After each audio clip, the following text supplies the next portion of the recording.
साध संगत जीओ, ਗਿਆਨੀ ਅਵਤਾਰ ਸਿੰਘ ਜੀ ਅੱਜ ਦੀ ਗੁਰੂ ਸਾਹਿਬ ਜੀ ਦੀ ਲੜੀਵਾਰ ਕਥਾ ਦੀ ਹਾਜ਼ਰੀ ਭਰ ਰਹੇ ਹਨ। ਕਥਾ ਸਰਵਣ ਕਰੋ ਤੇ ਆਪਣਾ ਜਨਮ ਸਫਲਾ ਕਰੋ ਜੀ।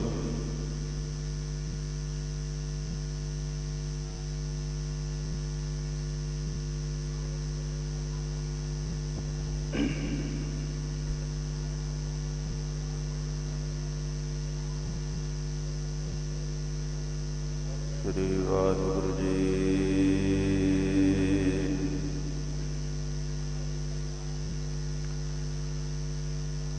एक ओंकार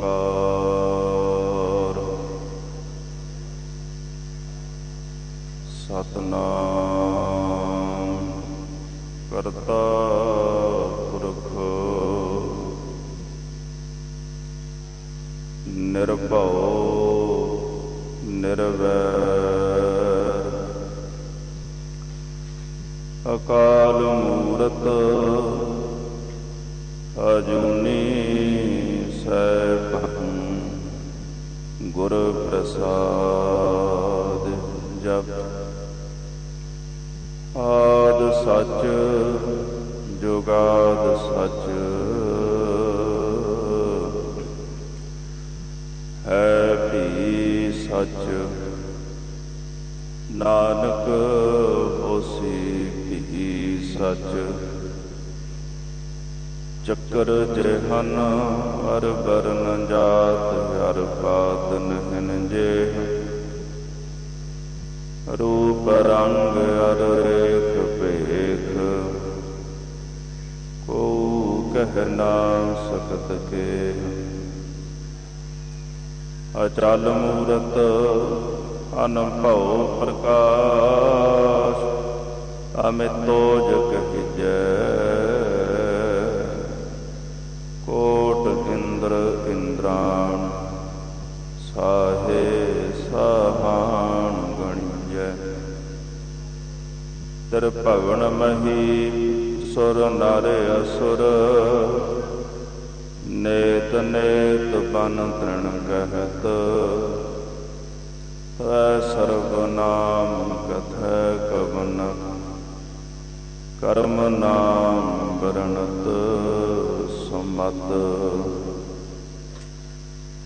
एक मन पुरख ध्याए बरदाता।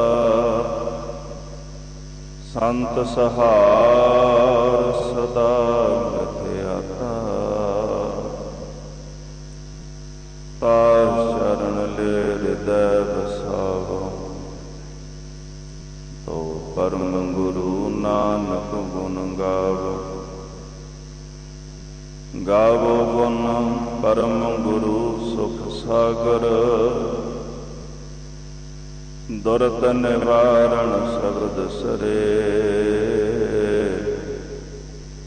गावह गंभीर धीर मत सागर। जोगी जंगम ध्यान धरे। गावह इंद्राद कवच प्रहलादक। आत्म रस जिन जानियो। कब कल सुजस गावो गुरु नानक। राज जोग जिन मानियो। कब कल सुजस गावो गुरु नानक। राज जोग जिन माण। हम अवगुण करे एक गुण नाही। अमृत छाड़ बिखै बिख खाई। माया मोह भरम मैं भूले। सुत दारा सो प्रीत लगा। एक उत्तम पंथ सुनियो गुर संगत। तेह मिलंत जम त्रास मिटाई। एक अरदास पाठ कीरत की। गुर रामदास राखो सरना, जब लो नहीं भाग लिलार उदय। तब लो भ्रमते फिरते बहुतायो, कल घोर समुंदर में बूढ़त थे। कबहू मिट है नहीं रे पछतायो, तत विचार यह मथुरा। जग तारन को अवतार बनायो, जप्यो जिन अर्जन देव गुरु। फिर संकट जोन कर बनाया, प्रभु जू तो कहलाज हमारी। नीलकंठ नरहर नारायण, नील बसन बनवारी रहाओ। परम पुरख परमेश्वर स्वामी, पावन पौन आहारी। माधव महाजोत मद मर्दन, मान मुकंद मुरारी। निर्विकार निर्जुर निंद्रा बिन, निर्विघ्न नरक निवारी। कृपा सिंधु काल त्रयदर्शी, को कृत पर नाशनकारी। धनुर्पान धृतमान धरा धर, अन विकार असतारी। हौ मत मंद चरण शरणागत, कर गह लिहो उबारी। सो कहो टल गुर सेवियै, अहनस सहज सुभाए। दर्शन परस है गुरु है, जन्म मरण दुख जाए। वैसे पद खसामदी, नूर अरसोह पुरसोह चटिया। तुद डिठे सचे पातशाह, मल जन्म जन्म दी कटी है। सजन सचा पातशाह, सिर शाहांद शाहो। जिस पास बैठिया सोहिए, सबना दा वेसा। जिस पास बैठिया सोहिए, सबना दा वेसा।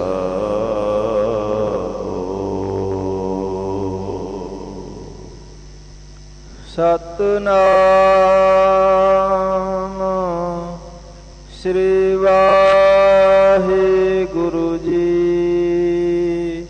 गौड़ी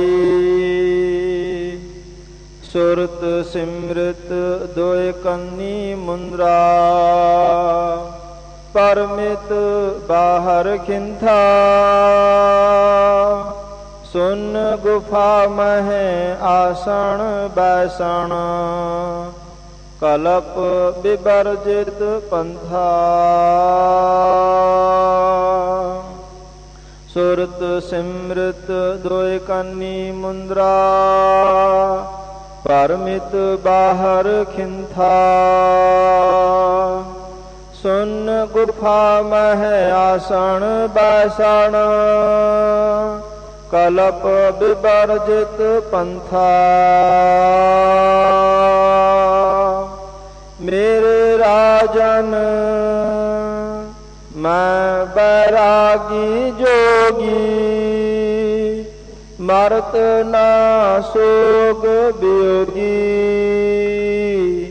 रहाओ। खंड ब्रह्मंड मह सिंगी मेरा बटुआ। सब जग भस्मा धारी। ताड़ी लागी त्रिपल पलटिया। छूटा होए पसारी। मन पवन दोय तुम्बा करी है। जुग जुग सारद साजी। थिर पहई तंती टूटा सो नाही, अनहद किंगूरी बाजी। सुन मन मगन पहे है पूरे, माया डोल न लागी। कहो कबीर ताका पुनप जन्म नहीं, खेल गयो बैरागी। सुन मन मगन पहे है पूरे, माया डोल न लागी। कहो कबीर ताको पुनर्प जन्म नहीं, खेल गयो बैरागी। वाहिगुरु जी का खालसा, वाहिगुरु जी की फतेह। नारायण नरपत नमस्कार। ऐसे गुर को बल बल जाइए, आप मुक्त मोहिता। बलिहारी गुर अपने द्योहाड़ी सदवार, जिन मानस ते देवते कीए करत न लागी पार। साहिब गरीब नवाज सतगुरु अकाल पुरख धन धन श्री गुरु गोबिंद सिंह साहिब गरीब नवाज सच्चे पातशाह जी महाराज आप जी दे पावन पवित्र स्थान तख्त साहिब सचखंड श्री हजूर साहिब अबचल नगर नंदेड़ की धरती ते धन श्री गुरु ग्रंथ साहिब गरीब नवाज जी दे पावन पवित्र चरणा कमलों पास अमृत वेले दे पावन सजे दरबारां अंदर हाजरियां भर रही गुरु स्वरूप गुरु खालसा सत संगत जी सतगुरां दी अपार कृपा रहमत सदका आप जी सरबत संगतां ने साहिब जी दी पावन पवित्र गुरबाणी दे अमृतमयी इलाही कीर्तन सरवण कीते। उपरंत सतगुरां दी पावन पवित्र गुरबाणी दी चल रही लड़ीवार कथा विचार सरवण करन वास्ते गुरु चरणा पास आप गुरु प्रेम मंदिर विच बैठे। आओ सरबत गुरसिख संगतां मन बिरतियां एकाग्र करके सतगुरां दी पावन पवित्र गुरबाणी दी कथा विचार सरवण करिए। मन की जिहड़ी एकाग्रता है गुरु के शब्द के आसरे ही बनती है। गुरु का शब्द मन को एकाग्र करता है। भाई साहब भाई गुरदास जी का जो कथन है वाहिगुरु गुर मंत्र है जप होमै कोई। मन की चंचलता ही होमै की मैल करके पाप की मैल करके गुरसिख जदों भावना नाल वाहिगुरु शब्द का जाप करता है वाहिगुरु शब्द की आराधना करता है मन की मैल उतरती है। ज्यों ज्यों मन की मैल उतरती त्यों त्यों मन की एकाग्रता बनती है। अक्सर साडा सारियां दा सवाल यही हुंदा जी मन नहीं टिकता। गुरु के शब्द के अभ्यास तो बिना साधना तो बिना मन कदे टिका विच आ ही नहीं सकता। मन टिकदा ही उदों है जदों सुरत एक विच टिक जाए। सुरत अजे खिंडी हुई पदार्थां दे विच फसी है। सुरत का खिंडा जिहड़ा है वो कैसे साडी एकाग्रता नूं बन देवे। सुरत का एकाग्र होना मन का एकाग्र होना है पर सुरत एकाग्र उदों हुंदी जदों सुरत गुर शब्द विच जुड़दा है। शब्द विच जुड़िया ही सुरत का मन का एकाग्र होना। इस तरह कह लईए ਗੁਰਸਿੱਖ ਜਦੋਂ ਆਪਣੀ ਸੁਰਤ ਨੂੰ ਗੁਰੂ ਦੇ ਸ਼ਬਦ ਵਿੱਚ ਜੋੜਦਾ ਹੈ, ਬਾਰੰਬਾਰ ਉਹਦਾ ਅਭਿਆਸ ਕਰਦਾ ਹੈ, ਅਭਿਆਸ ਕਰਦਿਆਂ ਜਦੋਂ ਪ੍ਰਭੂ ਦਾ ਪਰਮੇਸ਼ਰ ਦਾ ਹੀ ਰੂਪ ਹੋਣ ਲੱਗ ਜਾਂਦਾ, ਉਦੋਂ ਹੌਲੀ ਮਨ ਦੀ ਇਕਾਗਰਤਾ ਬਣਦੀ। ਪੂਰਨ ਇਕਾਗਰਤਾ ਉਦੋਂ ਹੀ ਬਣਦੀ ਹੈ ਜਦੋਂ ਧਿਆਤਾ ਧਿਆਨ ਤੇ ਧਿਆਉਣ ਵਾਲਾ ਧੇ ਦਾ ਹੀ ਰੂਪ ਹੋ ਜਾਂਦਾ। ਪਰ ਇਕਾਗਰਤਾ ਬਣਾਉਣ ਦਾ ਤਰੀਕਾ ਗੁਰੂ ਦਾ ਸ਼ਬਦ ਹੈ।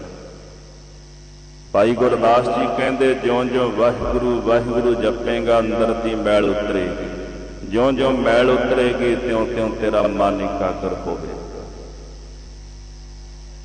ਸੋ ਇਸ ਕਰਕੇ ਠਾਕੁਰ ਗਾਈਆ ਆਤਮ ਰੰਗ, ਸਰਣੀ ਪਾਵਨ ਨਾਮ ਧਿਆਵਨ, ਸਹਿਜ ਸਮਾਵਨ ਸੰਗ। ਪ੍ਰਭ ਕੀ ਉਸਤਤ ਕਰਹੁ ਸੰਤ ਮੀਤ, ਸਾਵਧਾਨ ਏਕਾਗਰ ਚੀਤ। ਜਦੋਂ ਵੀ ਮਹਾਰਾਜ ਕਹਿੰਦੇ ਪ੍ਰਭੂ ਦੀ ਉਸਤਤੀ ਕਰਨੀ ਹੋਵੇ ਤੇ ਸਾਵਧਾਨ ਇਕਾਗਰ ਚਿਤ ਹੋ ਕਰ ਫਿਰ ਪ੍ਰਭੂ ਦੀ ਉਸਤਤੀ ਕਰਨੀ। ਆਓ ਮਨ ਦੀ ਇਕਾਗਰਤਾ ਬਣਾਉਣ ਵਾਸਤੇ ਸਰਬੱਤ ਗੁਰ ਸਿੱਖ ਸੰਗਤਾਂ ਪ੍ਰੇਮ ਨਾਲ ਜਪੋ ਜੀ ਸਤਿਨਾਮ ਸ੍ਰੀ ਵਾਹਿਗੁਰੂ ਸਾਹਿਬ ਜੀਓ, ਸਤਿਨਾਮ ਸ੍ਰੀ ਵਾਹਿਗੁਰੂ ਸਾਹਿਬ ਜੀਓ। ਸਤਿਨਾਮ ਸ੍ਰੀ ਵਾਹਿਗੁਰੂ ਜੀ। ਗੌੜੀ ਸੁਰਤ ਸਿਮਰਤ ਦੋਇ ਕੰਨੀ ਮੁੰਦਰਾ। ਭਗਤ ਕਬੀਰ ਜੀ ਆਪ ਜੀ ਦਾ ਉਚਾਰਨ ਕੀਤਾ ਹੋਇਆ ਇਹ ਪਾਵਨ ਸ਼ਬਦ ਗੌੜੀ ਰਾਗ ਦੀ ਭਗਤ ਬਾਣੀ ਵਿੱਚ ਸੁਸ਼ੋਭਿਤ ਹੈ। ਇਸ ਪਾਵਨ ਸ਼ਬਦ ਦੇ ਅੰਦਰ ਕਬੀਰ ਸਾਹਿਬ ਜੀ ਨੇ ਯੋਗੀਆਂ ਦੇ ਪ੍ਰਥਾਏ ਉਪਦੇਸ਼ ਬਖਸ਼ਿਸ਼ ਕੀਤਾ, ਪਰ ਇਹ ਉਪਦੇਸ਼ ਸਰਬ ਸਾਂਝੀ ਵਾਲਤਾ ਦਾ ਸਤਿਗੁਰਾਂ ਦਾ ਇਹ ਪਾਵਨ ਉਪਦੇਸ਼ ਹੈ, ਜਿਹੜਾ ਹਰ ਇੱਕ ਮਨੁੱਖ ਪ੍ਰਾਣੀ ਮਾਤਰ ਵਾਸਤੇ। ਮਨੁੱਖ ਆਪਣੇ ਸਰੀਰ ਦੇ ਉੱਪਰ ਧਾਰਮਿਕ ਚਿੰਨ੍ਹ ਬਣਾਉਂਦਾ। ਹਰ ਇੱਕ ਧਰਮ ਦੇ ਆਪਣੇ ਆਪਣੇ ਚਿੰਨ੍ਹ ਹੁੰਦੇ ਨੇ, ਹਰ ਇੱਕ ਧਰਮ ਦੀ ਮਜ਼ਹਬ ਦੀ ਆਪਣੀ ਮਰਿਆਦਾ ਹੁੰਦੀ ਹੈ। ਪਰ ਗੁਰਬਾਣੀ ਦਾ ਜਿਹੜਾ ਮਾਰਗ ਉਹ ਬਿਲਕੁਲ ਸੰਸਾਰ ਦੇ ਨਾਲੋਂ ਨਿਵੇਕਲਾ ਤੇ ਵੱਖਰਾ ਨਿਰਾਲਾ। ਸਤਿਗੁਰਾਂ ਨੇ ਜਿੱਥੇ ਬਾਹਰ ਦੇ ਚਿੰਨ੍ਹ ਮਨੁੱਖ ਨੇ ਧਾਰਨ ਕੀਤੇ ਨੇ, ਜਿੱਥੇ ਬਾਹਰੀ ਰਹਿਤ ਰਹਿਣ ਦਾ ਉਪਦੇਸ਼ ਮਹਾਰਾਜ ਨੇ ਬਖਸ਼ਿਆ, ਉੱਥੇ ਅੰਤਰੀਵ ਮਨ ਦੀ ਜਿਹੜੀ ਰਹਿਤ ਹੈ ਉਹਨੂੰ ਰੱਖਣ ਦਾ ਉਪਦੇਸ਼ ਬਖਸ਼ਿਸ਼ ਕੀਤਾ। ਹਜ਼ੂਰ ਕਹਿੰਦੇ ਜਿੱਥੇ ਬਾਹਰ ਦੇ ਚਿੰਨ੍ਹ ਅਸੀਂ ਧਾਰਨ ਕੀਤੇ ਨੇ, ਉੱਥੇ ਕੁਝ ਮਨ ਦੇ ਵੀ ਚਿੰਨ੍ਹ ਨੇ, ਅਸੀਂ ਉਹ ਧਾਰਨ ਕਰਨਾ। ਕਬੀਰ ਜੀ ਨੇ ਯੋਗੀਆਂ ਨੂੰ ਉਪਦੇਸ਼ ਦਿੰਦਿਆਂ ਜਿਹੜੇ ਅੰਤਰੀਵ ਦੇ ਚਿੰਨ੍ਹ ਹਨ, ਉਹਨਾਂ ਚਿੰਨ੍ਹਾਂ ਦਾ ਇਸ ਸ਼ਬਦ ਰਾਹੀਂ ਵਿਖਿਆਨ ਕੀਤਾ ਹੈ। ਸੁਰਤ ਸਿਮਰਤ ਦੋਇ ਕੰਨੀ ਮੁੰਦਰਾ। ਯੋਗੀਆਂ ਨੇ ਦੋ ਮੁੰਦਰਾਂ ਕੰਨ ਵਿੱਚ ਧਾਰਨ ਕੀਤੀਆਂ ਹੁੰਦੀਆਂ ਨੇ। ਕਬੀਰ ਜੀ ਵੀ ਕਹਿੰਦੇ ਅਸੀਂ ਦੋ ਮੁੰਦਰਾਂ ਧਾਰਨ ਕੀਤੀਆਂ ਨੇ, ਇੱਕ ਸੁਰਤ ਦੀ, ਇੱਕ ਸਿਮਰਤ ਦੀ। ਸੁਰਤ ਇਹਦੇ ਕਈ ਅਰਥ ਵਿਦਮਾਨ ਕਰਦੇ। ਸਭ ਤੋਂ ਜਿਹੜਾ ਪਹਿਲਾ ਮੁੱਖ ਅਰਥ ਕੀਤਾ ਜਾਂਦਾ ਹੈ ਉਹ ਹੈ ਸੁਣਨਾ। ਫਿਰ ਸੁਰਤ ਸਮਝਣਾ, ਸੁਰਤ ਜੁੜਨਾ। ਪਹਿਲਾਂ ਸੁਣਨਾ ਹੈ, ਸੁਰਤ ਫਿਰ ਸਮਝਣਾ ਹੈ, ਸੁਰਤ ਫਿਰ ਜੁੜਨਾ ਹੈ। ਧਰਮ ਦੀ ਕਰੀਬਨ ਸਾਰੀ ਪ੍ਰਕਿਰਿਆ ਸੁਣਨ ਤੇ ਹੀ ਖੜੀ ਹੋਈ। ਇਉਂ ਕਹਿ ਲਓ ਵੀ ਧਰਮ ਦੀ ਯਾਤਰਾ ਸੁਣਨ ਤੋਂ ਹੀ ਆਰੰਭ ਹੁੰਦੀ ਹੈ। ਗੁਰੂ ਨਾਨਕ ਸਾਹਿਬ ਸੱਚੇ ਪਾਤਸ਼ਾਹ ਮਹਾਰਾਜ ਨੇ ਸੁਣਨ ਦੀ ਮਹਿਮਾ ਜਪਜੀ ਸਾਹਿਬ ਵਿੱਚ ਉਚਾਰਨ ਕੀਤੀ ਹੈ। ਸਭ ਤੋਂ ਪਹਿਲਾਂ ਮਹਿਮਾ ਸੁਣਨ ਦੀ, ਫਿਰ ਮੰਨਣ ਦੀ, ਫਿਰ ਨਿਧਿਆਸਣ ਦੀ। ਪਹਿਲਾਂ ਸੁਣਨਾ, ਪਰ ਸੁਣਨ ਵਾਸਤੇ ਬੈਰਾਗ ਚਾਹੀਦਾ। ਵੇਦਾਂਤ ਦੇ ਲਘੂ ਕੋਸ਼ ਦੇ ਅੰਦਰ ਇੱਕ ਬੜਾ ਪਿਆਰਾ ਬਚਨ ਆਉਂਦਾ ਹੈ। ਉਹ ਕਹਿੰਦੇ ਬੈਰਾਗ फिर सरवण करना, फिर मनन ते फिर निध्यास। पहला बैराग का होना बड़ा जरूरी है। जे बैराग नहीं होवेगा तो सुन नहीं सकांगे, जे बैराग होवेगा तां ही सुना। हुण इहदे दो बड़े गहरे पक्ष ने, एक बैराग हो के सुनना, एक सुन के बैरागी बनना। हुण जिहड़ा सुन के बैरागी बनदा, प्रथमे उहनूं पहला किसी वस्तु का ज्ञान हुंदा है। ज्ञान प्राप्त करके बैरागी हुंदा है, पहला कुछ सुनदा समझदा है, उस ज्ञान के अंदरों फिर बैराग जन्म लैंदा, उस बैराग दे विचों सुनदा है। बैराग जिहड़ा है वह ज्ञान विचों जन्म लैंदा। ज्ञान, बैराग ते उपसम, जिन्हों आपां उपरामता कहने हैं, ये तीन पदार्थां की संज्ञा शास्त्रां विच दसी। उदाहरण के तौर पर जिवें भरथरी सन, भरथरी जी नूं जदों पता लग्या अपनी राणी बारे, एक राजा जिहड़ा अपने राज भाग के पदार्थां विच खचित है, पर जदों नूं ज्ञान होया, उहनूं समझ पई कि जिन्हां नूं अपने चित्त दे अंदर मैं नित चित वधाया। बैराग शतक विच उहदा जिक्र करते हैं भरथरी जी। उन्हां दी तां प्रीत किसी होर नाल जुड़ी हुई है। जदों उन्होंने वो अमर फल अपनी राणी नूं दिता, वो घुमदा घुमांदा मुड़ के जदों भरथरी दे पास आया ना, ते भरथरी दे अंदर बैराग पैदा हो गया। उन्हें अपना राज भाग सब कुछ त्याग दिता। राज भाग त्याग के जोगी बन गए, कन दे विच मुंदरां धारण कर लियां, साधना वाले मार्ग ते तुर पए। बिना बैराग तो सरवण करना बड़ा औखा है। जिस दी प्रीत माया विच जुड़ी है, वो की सुनेगा? सुनेगा तो ही ना जिस दा राग गुरु दे नाल है। जिस दा राग गुरु दे नाल नहीं, वो नहीं सुन सकता। सुनने वास्ते गुरु दा प्रेम चाहिए। जिस अंदर गुरु दा प्रेम है, वो गुरु दे चरना विच बैठ के गुरु दी बात सुने। बैराग जिन्हें अपने अंदर दा राग पदार्थां दा मोह बैह कर दिता है, त्याग दिता है, उस दे अंदर गुरु की खिच है। जदों पदार्थां की खिच बनी रहिंदी है, उदों मनुख का गुरु चरना विच बैठना भी बड़ा कठिन हो जाता है। ताही तां बाणी ने फिर फरमान किया जी, कुड़ियार कुड़ियारी जाए रले, सचियार सिख बैठे सतगुर पास।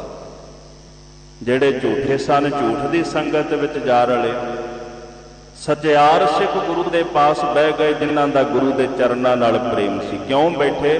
गुरु का उपदेश सुनने वास्ते, गुरु के चरनां विचों उपदेश की दात लैण वास्ते। सतगुरु रहमत करो, अपना उपदेश साडी झोली विच पाओ, जिहदे नाल साडी कल्याणता होवे। बाणी नूं सुनना, कथा सुननी, कीर्तन सुनना, ये गुरु का उपदेश ही गुरु का सिख प्रेम नाल सुनदा है। पर इत्थे राग दे नाल उसदा राग बनेगा। गुरबाणी सारी रागां दे अंदर है, चाहे उस बाणी दा कीर्तन हो रहे है राग दे अंदर, चाहे कथा हो रही, चाहे बाणी पढ़ी जा रही है, इस गुरबाणी दे राग दे नाल उसदा राग बनेगा जिसने दुनियावी राग त्याग दिता। जिन्हें दुनियावी प्रीत त्याग दी, उसकी प्रीत गुरबाणी नाल बनती है। पदार्थां दी प्रीत नूं त्यागण वाला गुरसिख कहंदा, प्रीत प्रीत गुरिया मोहन लालन। बड़ियां प्रीतां ने संसार दे अंदर, पर सब तो वड्डी प्रीत गुरु दी है। ते गुरु नाल प्रीत करन वाला गुरु का सिख गुरु दे चरनां विच बह के गुरु की बात सुनदा है। बिना बैराग तो श्रवण करना बड़ा कठिन है। और दूसरी बात यह है, गुरमुखो जदों असी सरवण करते हैं उदों भी अंदर बैराग पैदा हो। बहुते ऐसे गुरमुख भी वेखे ने, जदों गुरु की बाणी उन्होंने सुनी तो बाणी सुनन दे नाल उन्हां दे अंदर बैराग पैदा हो गया। बाणी सुनन दे नाल उन्हां दा जीवन बदल गया। कबीर साहब जी कहते ने, असी सुरत दी यानी सरवण करना। एक मुंदरा असी ये धारण की है, दूजी मुंदरा है जी सिमरत। सिमरत का आखिरी अर्थ है जी चेते करना, याद करना, सिमरन करना। ਪਰਮੇਸ਼ਰ ਦਾ ਸਿਮਰਨ ਕਰਨਾ ਇਹ ਦੂਜੀ ਮੁੰਦਰਾ ਸੀ ਆਪਣੇ ਕੰਨ ਦੇ ਅੰਦਰ ਧਾਰਨ ਕੀਤੀ ਹੈ। ਤੁਧ ਚਿਤ ਆਏ ਮਹਾ ਆਨੰਦ। ਉਹਦੇ ਸਿਮਰਨ ਵਿੱਚੋਂ ਕੀ ਮਿਲਦਾ ਹੈ? ਇਹ ਵਾਹਿਗੁਰੂ ਜਦੋਂ ਤੂੰ ਚੇਤੇ ਆਉਣਾ ਹੈ ਉਦੋਂ ਮਹਾ ਆਨੰਦ ਦੀ ਪ੍ਰਾਪਤੀ ਹੁੰਦੀ ਹੈ ਤੇਰੇ ਚੇਤੇ ਆਉਣ ਦੇ ਨਾਲ। ਕਦੇ ਅਸੀਂ ਗਹਿਰਾਈ ਨਾਲ ਵਿਚਾਰੀਏ, ਜਦੋਂ ਪਦਾਰਥ ਚੇਤੇ ਆਉਂਦੇ ਨੇ ਨਾ ਬੰਦਾ ਕਦੇ ਸੁਖੀ ਨਹੀਂ ਹੁੰਦਾ। ਜਦੋਂ ਮੋਹ ਮਾਇਆ ਚੇਤੇ ਆਵੇ ਬੰਦਾ ਕਦੇ ਸੁਖੀ ਨਹੀਂ ਹੁੰਦਾ। ਇੱਕ ਦੇ ਕੋਲ ਪਦਾਰਥ ਸੀ ਉਹਨੂੰ ਚੇਤੇ ਆਉਂਦੇ ਨੇ ਉਹ ਤਾਂ ਦੁਖੀ ਹੈ, ਜਿਹਦੇ ਕੋਲ ਨਹੀਂ ਹੈ ਉਹਨੂੰ ਚੇਤੇ ਆਉਂਦੇ ਨੇ ਉਹ ਤਾਂ ਦੁਖੀ। ਜਿਹਦੇ ਕੋਲ ਸੀ ਉਹ ਵੀ ਦੁਖੀ ਹੈ ਜਦੋਂ ਉਹਨੂੰ ਚੇਤੇ ਆਉਂਦੇ ਨੇ ਹੈ ਪਰ ਚਲੇ। ਜਿਸ ਮਨੁੱਖ ਦੇ ਕੋਲ ਪਦਾਰਥ ਨਹੀਂ ਹੈ ਉਹ ਸੋਚਦਾ ਪਦਾਰਥ ਕੈਸੇ ਮਿਲਣਗੇ, ਦੁਖੀ ਉਹ ਵੀ ਹੈ। ਇਹ ਵੀ ਇੱਕ ਸਿਮਰਨ ਹੈ, ਚੇਤਾ ਕਰਨਾ, ਪਰ ਉਹ ਪਦਾਰਥਾਂ ਦਾ ਚੇਤਾ ਕਰ ਰਹੇ। ਪਦਾਰਥਾਂ ਦੇ ਚੇਤੇ ਦੇ ਵਿੱਚੋਂ ਕਦੇ ਸੁੱਖ ਨਹੀਂ ਮਿਲਦਾ, ਪਰ ਜਿਹੜੀ ਪ੍ਰਮਾਤਮਾ ਦੀ ਸਿਮਰਤੀ ਹੈ, ਪ੍ਰਮਾਤਮਾ ਦਾ ਚੇਤੇ ਕਰਨਾ, ਇਹਦੇ ਵਿੱਚੋਂ ਆਨੰਦ ਜਨਮ ਲੈਂਦਾ। ਸਤਿਗੁਰੂ ਕਹਿੰਦੇ ਤੁਧ ਚਿਤ ਆਏ ਮਹਾ ਆਨੰਦ। ਜਦੋਂ ਤੁਸੀਂ ਚੇਤੇ ਆਉਂਦੇ ਉਦੋਂ ਮਹਾ ਆਨੰਦ ਦੀ ਪ੍ਰਾਪਤੀ ਹੁੰਦੀ ਹੈ। ਐਸਾ ਆਨੰਦ ਜਿਹੜਾ ਕਦੇ ਮਿਟਦਾ ਕਦੇ ਮੁੱਕਦਾ ਨਹੀਂ। ਕਬੀਰ ਸਾਹਿਬ ਜੀ ਕਹਿੰਦੇ ਨੇ ਸੁਣਨਾ, ਸਿਮਰਤ, ਫਿਰ ਉਸ ਵਾਹਿਗੁਰੂ ਨੂੰ ਚੇਤੇ ਕਰਨਾ। ਇਹ ਅਸੀਂ ਦੋ ਜਿਹੜੀਆਂ ਮੁੰਦਰਾਂ ਨੇ ਕੰਨਾਂ ਵਿੱਚ ਧਾਰੀਆਂ। ਹੁਣ ਉਹ ਕੰਨ ਕਿਹੜੇ ਨੇ? ਕਹਿੰਦੇ ਜੀ ਮਨ ਤੇ ਬੁੱਧੀ ਰੂਪ ਜਿਹੜਾ ਕੰਨ ਹੈ, ਉਸ ਕੰਨ ਦੇ ਅੰਦਰ ਸੁਰਤ ਤੇ ਸਿਮਰਤ ਦੀ ਜਿਹੜੀ ਮੁੰਦਰਾ ਹੈ ਇਹ ਅਸੀਂ ਧਾਰਨ ਕੀਤੀ ਹੈ। ਪਰ ਮਿਤ ਬਾਹਰ ਖਿੰਥਾ। ਜੋ ਕਿ ਆਪਣੇ ਸਰੀਰ ਉੱਪਰ ਗੋਦੜੀ ਧਾਰਨ ਕਰਦੇ ਨੇ। ਕਬੀਰ ਜੀ ਕਹਿੰਦੇ ਅਸੀਂ ਵੀ ਗੋਦੜੀ ਧਾਰਨ ਕੀਤੀ ਹੋਈ ਹੈ। ਪਰ ਮਿਤ, ਮਿਤ ਨਾਮ ਮਰਿਆਦਾ ਦਾ, ਮਰਿਆਦਾ ਤੋਂ ਬਾਹਰ ਹੋ ਜਾਣਾ। ਅਸੀਂ ਮਰਿਆਦਾ ਤੋਂ ਬਾਹਰ ਹੋ ਗਏ। ਕਿਹੜੀ ਮਰਿਆਦਾ? ਜਿਹੜੀ ਮਰਿਆਦਾ ਕਰਮ ਕਾਂਡ ਦੀ। ਜਿਤਨੇ ਵੀ ਸੰਸਾਰ ਦੇ ਕਰਮ ਕਾਂਡ ਨੇ ਉਹਨਾਂ ਕਰਮ ਕਾਂਡਾਂ ਨੂੰ ਤਿਆਗ ਕੇ ਤੇ ਪਰਮੇਸ਼ਰ ਦਾ ਚਿੰਤਨ ਕਰਨਾ, ਅਸਲ ਵਿੱਚ ਇਹੀ ਖਿੰਤਾ ਜਿਹੜੀ ਅਸੀਂ ਧਾਰਨ ਕੀਤੀ ਹੈ। ਸ਼ਬਦ ਆਇਆ ਜੀ ਪਰਮਿਤ ਬਾਹਰ। ਬਾਹਰ ਦਾ ਆਖਰੀ ਅਰਥ ਹੈ ਜਿਹੜੇ ਬਾਹਜ ਕਰਮ ਨੇ, ਬਾਹਰਲੇ ਕਰਮ ਕਾਂਡ ਕਰਨੇ, ਇਹ ਅਸੀਂ ਛੱਡ ਦਿੱਤੇ। ਜਿਸ ਕਰਮ ਨੂੰ ਕਰਕੇ ਮੈਨੂੰ ਪਰਮੇਸ਼ਰ ਮਿਲਦਾ ਹੋਵੇ ਤੇ ਫਿਰ ਉਹ ਕਰਮ ਵੱਡਾ ਹੋ ਗਿਆ। ਜਿਸ ਕਰਮ ਨੂੰ ਕਰਕੇ ਕੁਝ ਪ੍ਰਾਪਤ ਹੁੰਦਾ ਉਹ ਕਰਮ ਵੱਡਾ ਹੋ ਗਿਆ। ਹੁਣ ਪਰਮੇਸ਼ਰ ਵੱਡਾ ਹੈ ਕਿ ਕਰਮ ਵੱਡਾ ਹੈ? ਅਕਾਲ ਪੁਰਖ ਵੱਡਾ ਹੈ ਕਿ ਜਿਨ੍ਹਾਂ ਕਰਮਾਂ ਨੂੰ ਕਰਕੇ ਅਕਾਲ ਪੁਰਖ ਮਿਲਦਾ ਫਿਰ ਉਹ ਵੱਡਾ ਹੈ। ਕਰਮ ਤਾਂ ਵੱਡਾ ਹੋ ਗਿਆ ਨਾ ਜਿਸ ਕਰਮ ਨੂੰ ਕਰਕੇ ਪਰਮੇਸ਼ਰ ਮਿਲ ਰਿਹਾ। ਜਿਵੇਂ ਉਦਾਹਰਨ ਦੇ ਤੌਰ ਤੇ ਮਨੁੱਖ ਦੇ ਕੋਲ 4 ਟਕੇ ਹੋਵਣ ਤੇ ਕੁਝ ਵੀ ਖਰੀਦ ਸਕਦਾ ਹੈ। ਮਾਇਆ ਵੱਡੀ ਹੋਈ ਕਿਉਂਕਿ ਮਾਇਆ ਦੇ ਨਾਲ ਮਨੁੱਖ ਕੁਝ ਵੀ ਖਰੀਦ ਸਕਦਾ ਹੈ। ਅਦਾਲਤਾਂ ਦੇ ਵਿੱਚੋਂ ਨਿਆਂ ਵੀ ਖਰੀਦ ਸਕਦਾ ਹੈ। ਜਿਹਦੇ ਕੋਲ ਪੈਸਾ ਹੈ ਸਾਰਾ ਕੁਝ ਉਸੇ ਦਾ ਹੀ ਹੈ। ਜਿਹਦੇ ਕੋਲ ਨਹੀਂ ਉਹਨੂੰ ਕੋਈ ਨਹੀਂ ਪੁੱਛਦਾ। ਤਾਂ ਹੀ ਤਾਂ ਕਬੀਰ ਸਾਹਿਬ ਜੀ ਕਹਿੰਦੇ ਨੇ ਜੋ ਨਿਰਧਨ ਸਰ ਧਨ ਕਹਿ ਜਾਏ, ਆਗੇ ਬੈਠਾ ਪੀਠ ਫਿਰਾਏ। ਜੇ ਗਰੀਬ ਅਮੀਰ ਦੇ ਕੋਲ ਚਲਾ ਜਾਏ ਤੇ ਉਹ ਪਿੱਠ ਫੇਰ ਕੇ ਬਹਿ ਜਾਂਦਾ ਵੀ ਕੁਝ ਮੰਗਣ ਆ ਗਿਆ। ਨਿਰਧਨ ਨੂੰ ਕੋਈ ਨਹੀਂ ਪੁੱਛਦਾ। ਪਰ ਜੇ ਸਰ ਧਨ ਅਮੀਰ ਹੈ, ਜਿਹਦੇ ਕੋਲ 4 ਪੈਸੇ ਨੇ, ਉਹਦਾ ਸਾਰਾ ਕੁਝ ਹੈ। ਇਹਦਾ ਭਾਵ ਕਿ ਮਾਇਆ ਵੱਡੀ ਹੋ ਗਈ। ਜਿਸ ਚੀਜ਼ ਦੇ ਨਾਲ ਮੈਂ ਕੁਝ ਪ੍ਰਾਪਤ ਕਰ ਰਹੇ ਹਾਂ, ਸੁਭਾਵਿਕ ਹੈ ਕਿ ਉਹ ਵਸਤੂ ਵੱਡੀ ਹੈ। ਕਬੀਰ ਜੀ ਨੇ ਇੱਕ ਬੜਾ ਪਿਆਰਾ ਸਵਾਲ ਕੀਤਾ। ਕਹੋ ਕਬੀਰ ਹਉ ਭਇਆ ਉਦਾਸ, ਤੀਰਥ ਵੱਡਾ ਕਿ ਹਰ ਕਾ ਦਾਸ। ਕਬੀਰ ਜੀ ਸਵਾਲ ਕਰਦੇ ਹੈ, ਵਾਹਿਗੁਰੂ ਮੈਂ ਉਦਾਸ ਹੋ ਗਿਆ ਇਸ ਗੱਲ ਤੋਂ। ਆਪ ਕਿਰਪਾ ਕਰਕੇ ਦੱਸੋ ਵੀ ਤੀਰਥ ਵੱਡਾ ਕਿ ਹਰੀ ਦਾ ਦਾਸ ਵੱਡਾ ਹੈ? ਦੋਵਾਂ ਵਿੱਚੋਂ ਮਹਾਨ ਕੌਣ ਹੈ? ਤੇ ਕਬੀਰ ਜੀ ਕਹਿੰਦੇ ਫਿਰ ਸੁਭਾਵਿਕ ਹੈ, ਵੱਡਾ ਤਾਂ ਹਰੀ ਦਾ ਦਾਸ ਹੋਇਆ। ਭਾਵਾਂ ਕਿ ਤੀਰਥ ਦੇ ਉੱਤੇ ਜਾ ਕੇ ਲੋਕ ਇਸ਼ਨਾਨ ਕਰਦੇ ਨੇ ਤੇ ਕਹਿੰਦੇ ਪਾਪ ਨਿਵਰਤ ਹੁੰਦੇ ਨੇ। ਇੱਕ ਸਮਝ ਸਕਦਾ ਵੀ ਤੀਰਥ ਵੱਡਾ, ਕਿਉਂਕਿ ਜਿੱਥੇ ਹਜ਼ਾਰਾਂ ਲੋਕ ਜਾ ਕੇ ਇਸ਼ਨਾਨ ਕਰਦੇ ਕਹਿੰਦੇ ਜੀ ਤੀਰਥ ਪਾਪ ਦੀ ਮੈਲ ਉਤਾਰਦਾ, ਪਰ ਕਬੀਰ ਸਾਹਿਬ ਜੀ ਕਹਿੰਦੇ ਨਹੀਂ, ਤੀਰਥ ਨੂੰ ਵੀ ਤਾਂ ਕਿਸੇ ਨਾ ਕਿਸੇ ਨੇ ਜਨਮ ਦਿੱਤਾ ਹੈ। ਵੱਡਾ ਕੌਣ ਹੋਇਆ? ਕਹਿੰਦੇ ਜੀ ਹਰੀ ਦਾ ਦਾਸ ਵੱਡਾ ਹੈ, ਜਿਹਦੇ ਚਰਨਾਂ ਤੋਂ ਤੀਰਥ ਨੇ ਜਨਮ ਲੈ ਲਿਆ। ਪਰਮੇਸ਼ਰ ਦਾ ਪਿਆਰਾ ਵੱਡਾ ਹੈ। ਹੁਣ ਉਸ ਤੀਰਥ ਦੇ ਵਿੱਚ ਇਸ਼ਨਾਨ ਕਰਨ ਵਾਲੇ ਜੀਵਾਂ ਦੇ ਪਾਪ ਨਿਵਰਤ ਹੁੰਦੇ ਨੇ। ਤੀਰਥ ਵੱਡਾ ਕਿ ਹਰ ਕਾ ਦਾਸ, ਤੀਰਥ ਵੱਡਾ ਕਿ ਹਰੀ ਦਾ ਦਾਸ ਵੱਡਾ। ਕਹਿੰਦੇ ਪਰਮੇਸ਼ਰ ਦਾ ਭਗਤ ਵੱਡਾ ਹੈ, ਜਿਹਦੇ ਚਰਨਾਂ ਦੇ ਵਿੱਚੋਂ ਤੀਰਥਾਂ ਨੇ ਜਨਮ ਧਾਰਨ ਕੀਤਾ। ਉਹ ਚੀਜ਼ ਵੱਡੀ ਹੈ ਜੀ, ਜਿਸ ਚੀਜ਼ ਦੇ ਨਾਲ ਜਦੋਂ ਸਾਨੂੰ ਕੁਝ ਪ੍ਰਾਪਤ ਹੋ ਜਾਂਦਾ। ਅਗਰ ਕਰਮ ਕਾਂਡ ਕਰਕੇ ਪਰਮੇਸ਼ਰ ਮਿਲਦਾ ਹੋਵੇ ਤੇ ਕਰਮ ਕਾਂਡ ਵੱਡੇ ਨੇ। ਗੁਰੂ ਨਾਨਕ ਸਾਹਿਬ ਸੱਚੇ ਪਾਤਸ਼ਾਹ ਮਹਾਰਾਜ ਜੀ ਨੇ ਇਹਨਾਂ ਸਾਰੇ ਕਰਮਾਂ ਦਾ ਖੰਡਨ ਕਰਕੇ ਹੁਕਮ ਦਿੱਤਾ ਕਿ ਜਪੋ ਤਾਂ ਏਕੋ ਨਾਮਾ ਅਵਰ ਨਿਰਾਫਲ ਕਾਮਾ। ਇੱਕ ਪਰਮੇਸ਼ਰ ਦਾ ਨਾਮ ਜਪੋ, ਬਾਹਜ ਕਰਮਾਂ ਦਾ ਤਿਆਗ ਕਰਕੇ ਇੱਕ ਅਕਾਲ ਪੁਰਖ ਦੀ ਬੰਦਗੀ ਕਰੋ, ਕਿਉਂਕਿ ਉਹਦਾ ਨਾਮ ਵੱਡਾ ਹੈ। ਨਾਮ ਕਰਕੇ ਹੀ ਨਾਮੀ ਦੀ ਪ੍ਰਾਪਤੀ ਹੈ। ਕਰਮ ਬਾਹਰ ਦੇ ਨੇ, ਨਾਮ ਜਪਣਾ ਅੰਤਰੀਵ ਸਾਧਨਾ ਹੈ। ਨਾਮ ਜਪਣਾ ਕੋਈ ਬਾਹਰ ਦਾ ਕਰਮ ਨਹੀਂ, ਸੂਖਸ਼ਮ ਕਰਮ ਹੈ, ਜਿਹੜਾ ਸੁਰਤ ਅੰਦਰ ਮਨ ਅੰਦਰ ਗੁਰਸਿੱਖ ਕਰਦਾ ਹੈ। ਸ਼ਬਦ ਦੀ ਧੁਨ ਦੇ ਅੰਦਰ ਆਪਣੀ ਸੁਰਤ ਨੂੰ ਜੋੜ ਕੇ ਵਾਹਿਗੁਰੂ ਵਾਹਿਗੁਰੂ ਵਾਹਿਗੁਰੂ ਦੀ ਆਰਾਧਨਾ ਕਰਦਾ ਹੈ। ਇਹ ਸੂਖਸ਼ਮ ਮਾਰਗ ਹੈ। ਇਸ ਸੂਖਸ਼ਮ ਮਾਰਗ ਦੇ ਉੱਪਰ ਚੱਲ ਕੇ ਉਸ ਨਾਮੀ ਦੀ, ਪ੍ਰਭੂ ਦੀ, ਪਰਮੇਸ਼ਰ ਦੀ ਪ੍ਰਾਪਤੀ ਹੁੰਦੀ ਹੈ। ਕਬੀਰ ਸਾਹਿਬ ਜੀ ਇਸ ਵਾਸਤੇ ਕਹਿੰਦੇ ਪਰਮਿਤ ਬਾਹਰ ਖਿੰਥਾ।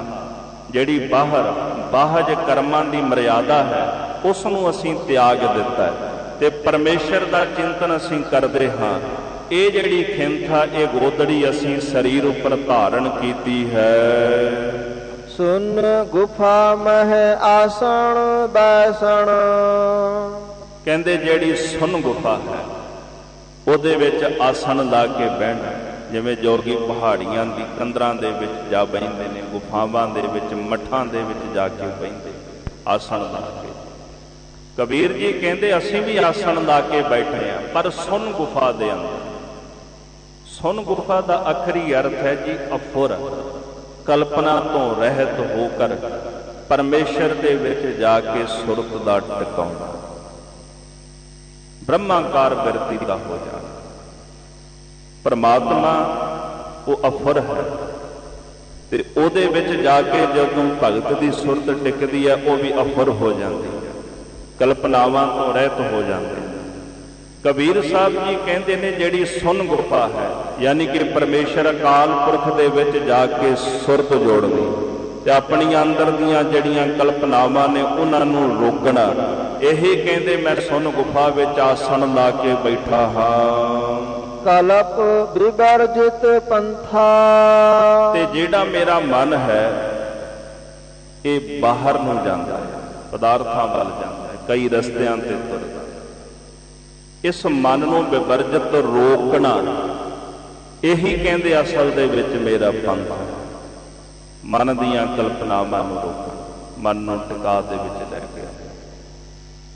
ਜਗਤ ਅੰਦਰ ਪਦਾਰਥ ਖਿੰਡੇ ਹੋਏ ਨੇ, ਪਦਾਰਥਾਂ ਨੇ ਮਨੁੱਖ ਦੀ ਸੁਰਤ ਵੀ ਖਿੰਡਾ ਦਿੱਤੀ। ਇਕਾਗਰ ਪਦਾਰਥ ਮਨੁੱਖ ਦੀ ਸੁਰਤ ਨੂੰ ਹੋਣੀ ਨਹੀਂ ਦਿੰਦੇ।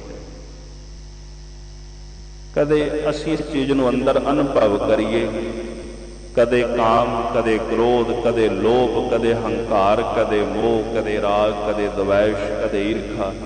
ਇਹ ਜਿਤਨੇ ਵੀ ਵਿਕਾਰ ਨੇ ਨਾ ਸਾਡੀ ਬਿਰਤੀਆਂ ਨੂੰ ਖਿੰਡਾਉਂਦੇ। ਜਿੰਨੇ ਪਦਾਰਥ ਨੇ ਉਨੀ ਜ਼ਿਆਦਾ ਬਿਰਤੀ ਖਿੰਡਦੀ, ਉਤਨੀ ਜ਼ਿਆਦਾ। ਇੱਕ ਸਾਧਨਾ ਤੋਂ ਬਿਨਾਂ ਬਿਰਤੀ ਦਾ ਕਦੇ ਵੀ ਇਕਾਗਰ ਹੋਣਾ ਸੰਭਵ ਨਹੀਂ। ਪਦਾਰਥ ਖਿੰਡੇ ਹੋਏ ਨੇ ਜਗਤ ਦੇ ਅੰਦਰ, ਸਾਡੀਆਂ ਬਿਰਤੀਆਂ ਵੀ ਖਿੰਡੀਆਂ ਹੋਈਆਂ ਨੇ। ਪਦਾਰਥ ਦੀ ਵੇਖੋ ਕਿੰਨੀ ਖਿੱਚ ਹੈ ਸਾਡੇ, ਕਿ ਇੰਨੀ ਬਾਣੀ ਦੀ ਖਿੱਚ ਹੈ, ਇੰਨੀ ਨਿਤਨੇਮ ਦੀ ਖਿੱਚ ਹੈ, ਇੰਨੀ ਗੁਰੂ ਦੇ ਦਰਸ਼ਨ ਦੀਦਾਰ ਦੀ ਸਾਡੇ ਅੰਦਰ ਖਿੱਚ ਹੈ, ਜਿੰਨੀ ਪਦਾਰਥ ਦੀ ਖਿੱਚ ਹੈ ਸਾਡੇ ਅੰਦਰ। ਸਾਨੂੰ ਪਦਾਰਥ ਬਿਨਾਂ ਚੇਤੇ ਕਰਾਇਆ ਹੀ ਚੇਤੇ ਆਉਂਦੇ ਨੇ। ਪਰਿਵਾਰ ਸਾਨੂੰ ਬਿਨਾਂ ਚੇਤੇ ਕਰਾਇਆ ਚੇਤੇ ਆਉਂਦੇ ਨੇ, ਪਰ ਨਿਰੰਕਾਰ ਨੂੰ ਚੇਤੇ ਕਰਾਉਣ ਵਾਸਤੇ ਸਾਨੂੰ ਕਿਤਨੇ ਕਰਮ ਕਰਨੇ ਪੈਂਦੇ, ਕਿੰਨੀ ਸਾਧਨਾ ਕਰਨੀ ਪੈਂਦੀ। ਇੱਕ ਨਿਰੰਕਾਰ ਚੇਤੇ ਨਹੀਂ ਆਉਂਦਾ, ਪਦਾਰਥ ਆਪਣੇ ਆਪ ਹੀ ਚੇਤੇ ਆਉਂਦੇ ਨੇ। ਇੱਕ ਵਿਦਿਆਲੇ ਅੰਦਰ ਹਰ ਰੋਜ਼ ਕਹਿੰਦੇ ਆ ਟੀਚਰ ਆਉਂਦਾ, ਅਧਿਆਪਕ ਆਉਂਦਾ, ਆਖਦਾ ਬੱਚਿਓ ਪਰਮੇਸ਼ਰ ਹਰ ਜਗ੍ਹਾ ਤੇ ਵਿਆਪਕ ਹੈ, ਜਰੇ ਜਰੇ ਵਿੱਚ ਵਸਦਾ ਹੈ। ਕੋਈ ਵੀ ਇਹੋ ਜਿਹੀ ਥਾਂ ਨਹੀਂ ਜਿੱਥੇ ਪਰਮੇਸ਼ਰ ਨਾ ਹੋਵੇ। ਬੱਚੇ ਵੀ ਪਿੱਛੋਂ ਉਹੀ ਚੀਜ਼ ਦਾ ਰਟਨ ਰੋਜ਼ ਕਰਦੇ ਵੀ ਉਹ ਪਰਮੇਸ਼ਰ ਵਿਆਪਕ ਹੈ। ਇੱਕ ਦਿਨ ਅਧਿਆਪਕ ਜਦੋਂ ਕਲਾਸ ਵਿੱਚ ਆਇਆ ਨਾ, ਆਉਂਦਿਆਂ ਉਹਨੇ ਸਵਾਲ ਉਲਟਾ ਲਿਆ ਕਿ ਦੱਸੋ ਪਰਮੇਸ਼ਰ ਕਿੱਥੇ ਨਹੀਂ ਰਹਿੰਦਾ, ਉਹਦਾ ਕਿੱਥੇ ਵਾਸਾ ਹੈ।